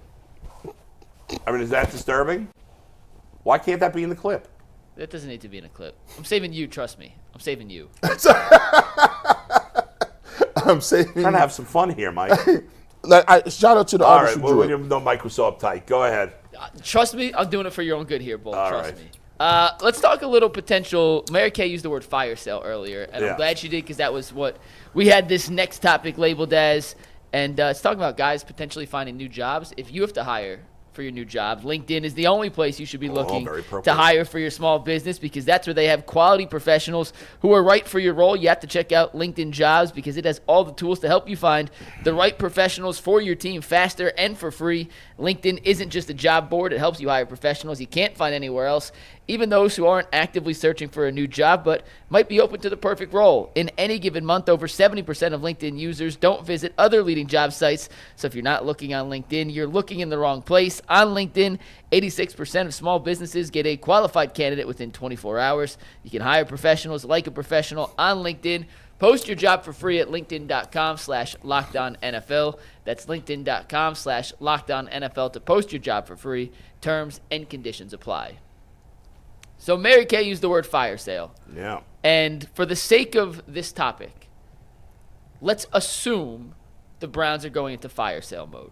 We're just doing a hypothetical here. We're going to assume they go into fire sale mode. I am not advocating for any trade.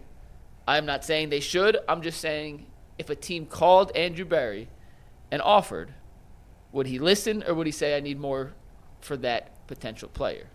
Get ready in the chat. Get ready to people go. are going to get mad. I'm just telling you. I'm not saying trade. I'm just saying if they go into fire sale mode, let's try and figure out what the value for some of these players All right, here we go. Let's start with Myles Garrett. Okay. If a team called Andrew Berry and offered 2 first-round picks for Myles Garrett today, what would Andrew Berry say? More. I know what Mary Kay said about not trading Myles Garrett, and I don't really want to trade him, but 2 first-round picks? Listen, Bull. More. I'll give you the team that'll give it to you. Yeah. The Dallas Cowboys. What about Detroit? I think if let them get into the bidding war. If the Dallas Cowboys, Myles Garrett is from Texas. Myles Garrett grew up a Cowboys fan. He gets an opportunity to go home. I need and more. you get to pair Micah Parsons. I need more. With Myles Garrett. Would you do it for 2 first? You think Tyvis is right? Listen. I'll go back to the trade with what's the guy named Brian Burns? No, Von Miller. No. Played for the Chicago Bears. Oh. Khalil Mack. Khalil Mack. The Khalil Mack trade. How much trade. they give up for them? Didn't they get 2 number 1s and a 3 or something? If you look that trade up, I think. I'm looking it up right now. Hold on. I guess in the so you guys, hey, if they give 2 1s and a little more, hold on. Let me How old is Myles? Let me walk it back. Keep pushing. I'm telling you. Can we get stat guy? You mean to tell me we're going to give up one of the best defensive players Man, this is why the history of Browns football. This is why. So Khalil Mack, by the way, it was 2 first and 2 later picks. It was 2 first. So you'd have to get more than that. So you mean to tell me you willing to part ways with the guy that you know is going to 100% guarantee a double team, even triple team? We already can't develop another end. You're right. So you mean to tell me you're going to give up the one thing we got going for us with 2 first? He's going to be 29. Yeah, no, I'm good. Click. I'm good. I can't do it. I can't. I think you're right. We can't do. We haven't developed anybody but JOK. Hey, listen, listen. Trust me, I'm one of the biggest Myles Garrett fans in the world. Like, I can't do it. He's a walking Hall of Famer. He's a walking Hall of Famer. At least 2.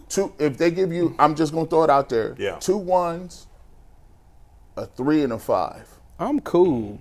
That's similar to the Mac deal. I'm cool. 2-1, bull. Let me look at it. Now, a lot. Listen. I know. So in totality, we got to put ourselves. This is. I tell you what. We the first people to do this. Don't steal this segment. I tell you what.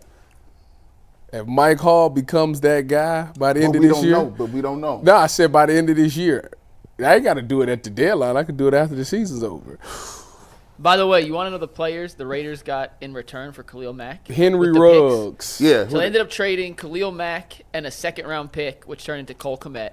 So Khalil Mack and Cole Kmet for 2 firsts, a third, and a sixth. Josh Jacobs and Damon Arnett were the first-round Hey, go Bucks. We don't know him. Rico, go Bucks. and then 2 guys that never turned into anything else. If Myles Garrett were a year or 2 younger, I wouldn't even think about it for a second. Because he's about to turn 29, I would certainly have to consider it. But ultimately, I don't think I'd do it. We got. All right, so You're doing it? The biggest Myles Garrett supporter. I don't think. Here's the thing. I don't think the Browns organization could handle him going somewhere else and winning.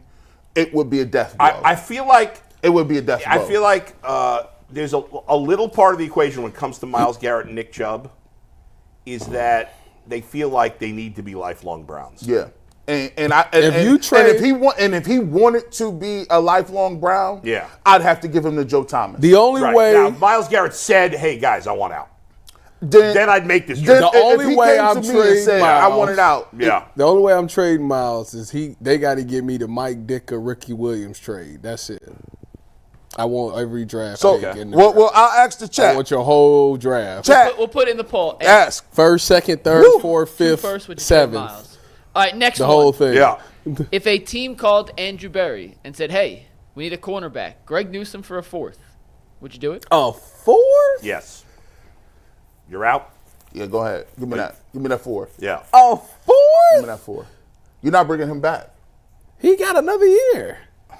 No, this is last year. No. I thought he got his 5th year. This is his 5th year. Bye. You sure? Yeah, that's how much his production is down. Wait, no, Tyvus might be right. Hold on. Is he? This is year 4 for him, I thought. Yeah, 'cause this is Jed Will's 5th year. So this is Newsome. He has 1 more year after this. Go 1 more year. Oh, yeah, give me that 4. I'd take a 4th. Give me that 4. Give me a 3rd. We can talk about it. Now, I would try. I'm telling you right now. I try to push for the 3. I will tell you right now, I'm not that high on Cam Mitchell. What you mean? He can be cut next year. Yeah, well, so who you go put in the slot? You going to draft another guy? Yeah. What is wrong with you? Trust us to do that? You 2 would do it for a 4th. Tyvus says he needs more. Listen, I would listen. Y'all trust that? I would push. If the Browns was hitting on picks, this wouldn't even be a conversation. You know what though? If we're just going to assume the Browns are going to screw up every pick, then what's the point? Then they'll never be good, no matter what. No matter what picks they We get. can't just assume they're going to mess it up every time. But here's the thing. We been good. Who was our 4th round pick this past year? Thrash. No, I think Thrash he was was a later. 5th round pick. All right, how about 3rd, and we can Greg talk. Newsome in a 6th for a 3rd? I'd do that. I'd do that. Yeah, I'd do that. Go ahead, Mike. So we're in the right range. Yeah. You guys would do it. All right, next up, Zadarius Smith. If a team called for Zadarius and said a 5th rounder, we'll take him off your hands for the rest of the year. Oh, yeah. Would you do it? no. Give me a 4th, and we could give me a 4th. I'll think about it. I need a 4th because I think we traded like a 5th or a 6th. I need a 4th. I want to fleece somebody.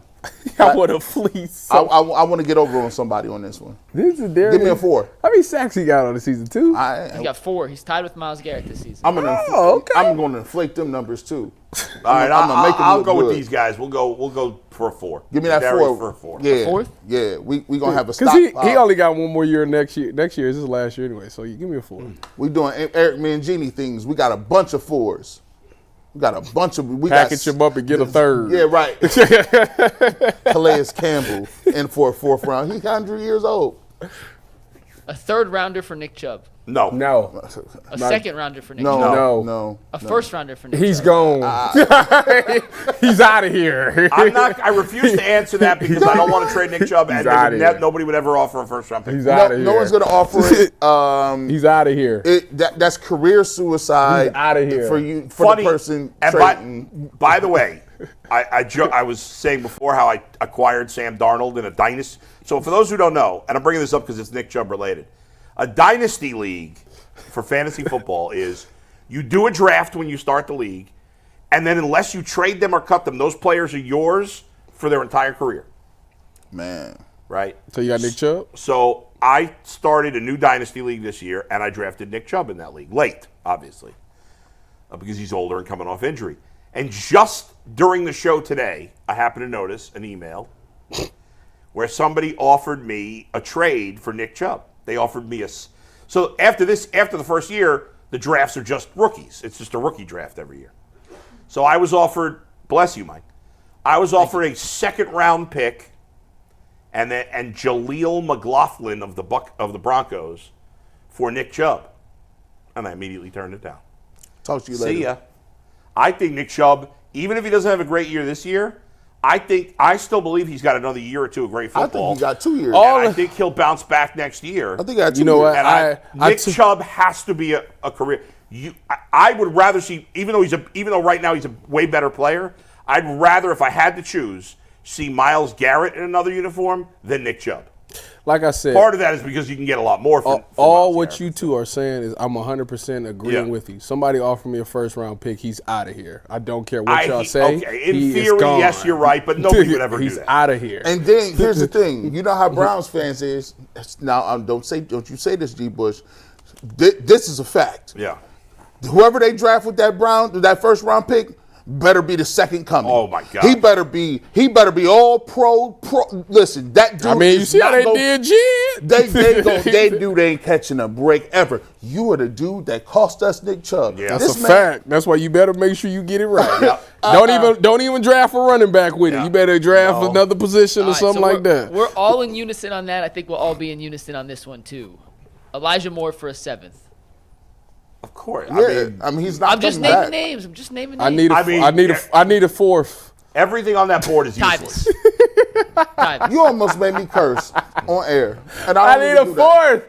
He is still there. It's there. He got to get the ball. I mean, it's really pointless because what is what are the odds? How many seventh-round picks turn into anything? You done made my throat hurt, bro. Pause. All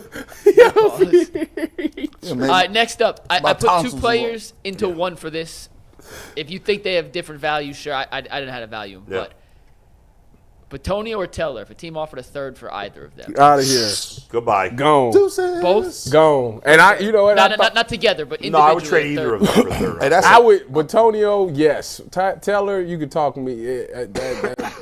If it was a fourth, well, you change your opinion. Yeah, fourth. Because Zach Zinter was not. A third-round pick should be a legitimate starter. Zach Zinter did not look that great in his. That's a top 100 pick. Thing, and Joe Bitonio closer to retirement. Yeah. Like let me say this. If we get Bill Callahan back, you could trade him for whatever you want. Bill Callahan we got to do something. But you're not getting him back. He's not going to leave his son. Why not? It ain't working. Hey, it ain't working down there either. Hey, listen, I'm gonna tell y'all something. Did y'all notice something today? See, I got my bifocals on. I've been noticing. I ain't even got sunglasses. I can see. We had 2 people plugged in the league, and they both were saying something about these coaching staffs. Yep.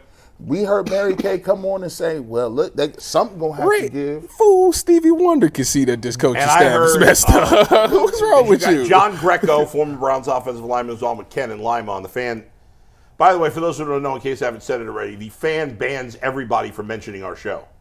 Yeah, that is correct. The fan I don't know. I mean, how embarrassing. Hold on. I don't know if that was under the other regime. I don't know if the new regime. Yeah. To this Why point, do you say that? How do they refer to the show? They don't.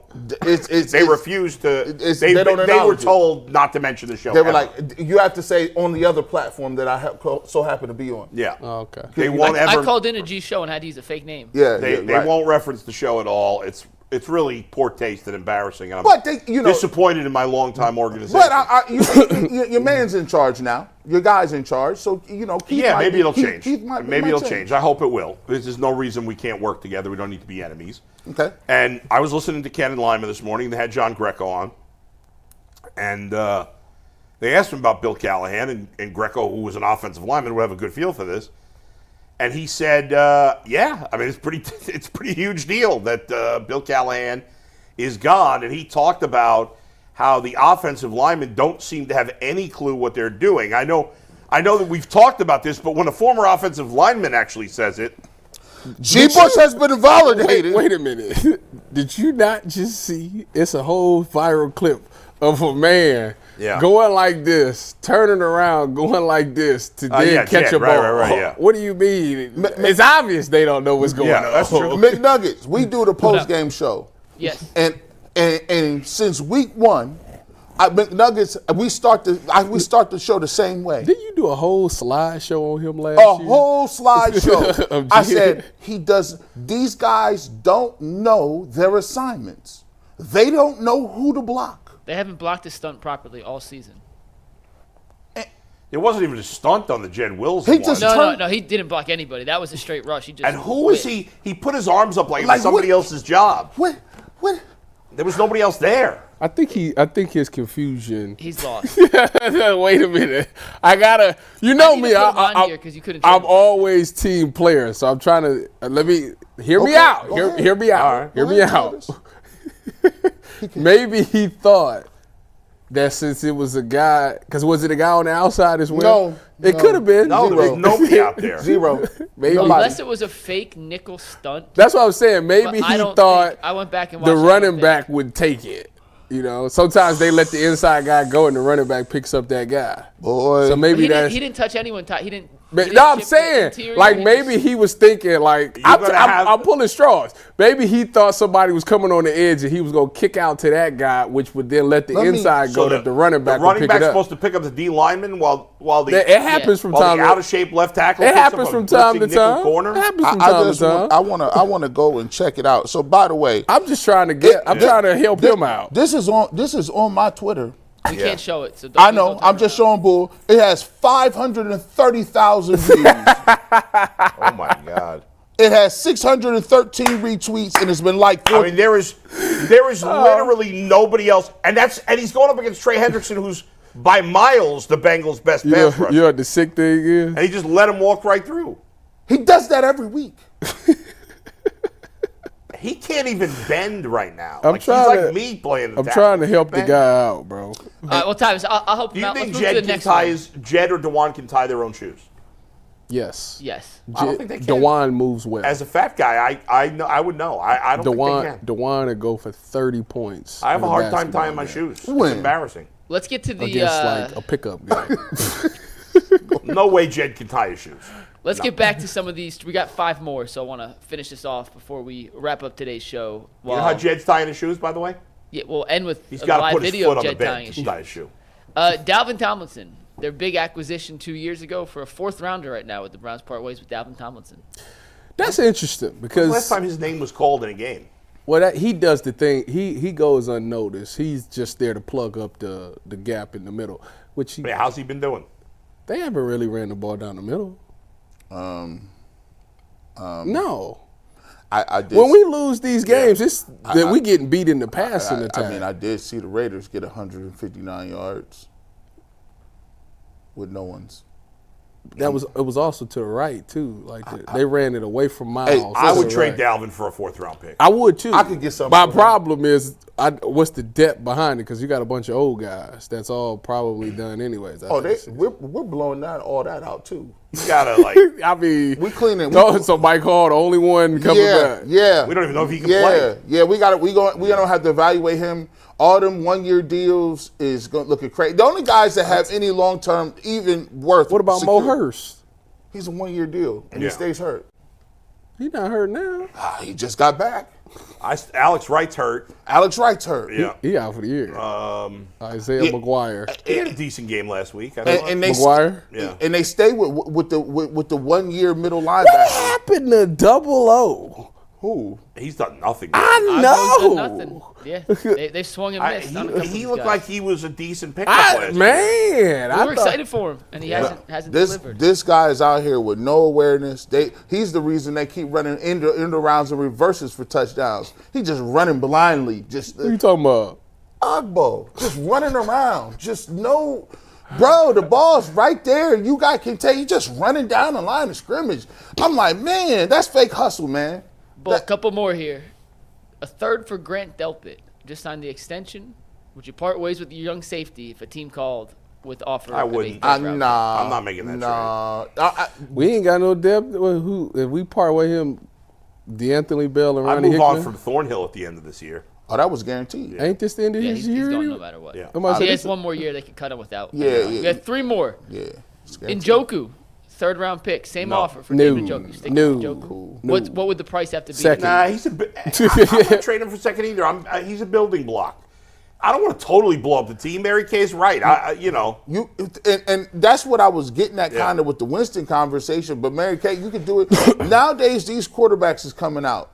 The Jaden Daniels, the CJ Strouds. If you get a right one, you know what I'm saying, you can get back kind of quick. That's you know right. what I'm saying? And you need to replace already a ton of guys on the offense. I don't want to have to replace my tight end. He's not a superstar, but he's a good, solid player. And these are good bargain contracts. Y'all act like we taking JOK, Denzel Ward. We ain't taking every deal. Like, what if he was out of everything? What if he was the only one that had the value? I think he's good value as is right now. He's young. He's good, pretty good player. I wouldn't trade him. All right, last one. We've seen a few of these in the past. They're very rare, but we have seen deals like this. Coach? The team called the Browns and offered a 4th round pick for Stefanski right now. Come on. Yeah, I Traded him? Listen. I wouldn't trade. No. The going rate. Trades Now, the going rate was John Gruden got how many picks for him? For one? It was 1 and some chance. Yeah, but he was a Super Bowl. Right. Kevin Stefanski.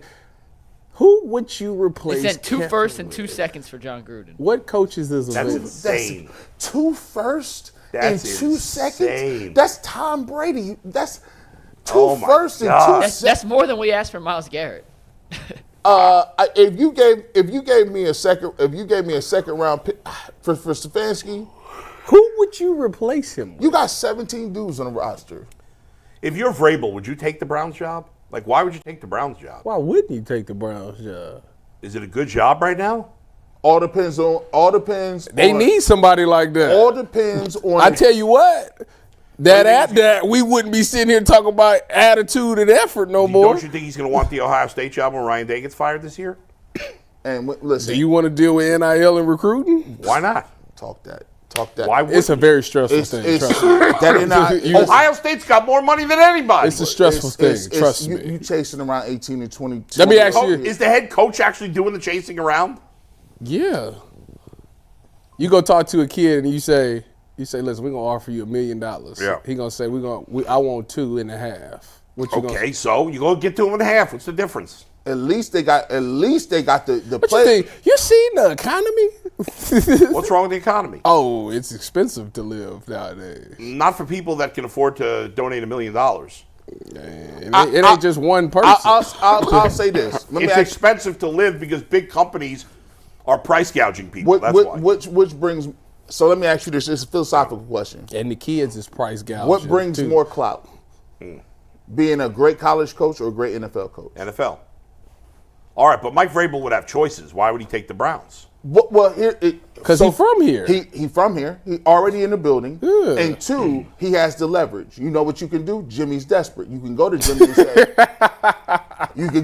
and say, "Hey, Jimmy, All right, we'll see. You need some good PR. I'm very popular in Ohio, and by the way, Yeah. I want some different things that you didn't give Kevin Stefanski. Like the one of them, you gonna stay out of here, and Deep Podesta ain't gonna talk to me. Yeah. You can keep paying him if you want. right. I got no The interest. leverage he he ain't gonna got talk right to when me. he has all the leverage right now. And by the way, I've never seen this Paul the, Podesta the, guy. the take the points people will love Mike Vrabel because he's never going to be risky. No. And, Worked out for him. yeah, But here's I will say he's had plenty of early playoff exits. Yeah. you ain't gonna have no problem. You ain't gonna have no problem, dudes. No. Acting a certain type way. No. You ain't gonna be jumping off sides and playing. No. I got one super chat to read before we wrap up today's show. Yeah. We'll talk a little Cavs in overtime for everyone out there, but our lone super chat. Oh, we have 2. I lied. One just came in. Don't lie, Mike. First one comes from Armac Dog. Says, I'm old enough to remember when Jack Tatum, Dick Butkus, Ronnie Lott, and Jack Lambert played the game to put people out of the game, and the press praised these guys for being vicious hitting players. And Don Kenobi Music says, how bad has Winston been in camp / practice for him not to get a legit shot? DTR has been hurt in 60% of his career starts. You can't count on that. And that's why Bailey Zappi's going to eventually play. Taking it back to our first topic. Yeah. Bailey Zappi ain't. This is going to be great because here's what I want you to do. You guys need to be doing homework. Bailey Zappi. He fits The Browns are going to be drafting a quarterback. We figured this out. Yeah. I need y'all to be at home. We got to get back in draft mode. Yeah. No, this is what we haven't done this We in a have long not time. done this in a while. The Browns could do this, okay? I got 1 minute. They could, at the end of the season, scrap some of the players, go back, draft, go get Joe Flacco back, draft the offensive tackle, draft some receivers, or sign a receiver, and boom, go back to Kevin Stuff. Boom, bam, you back. There you go.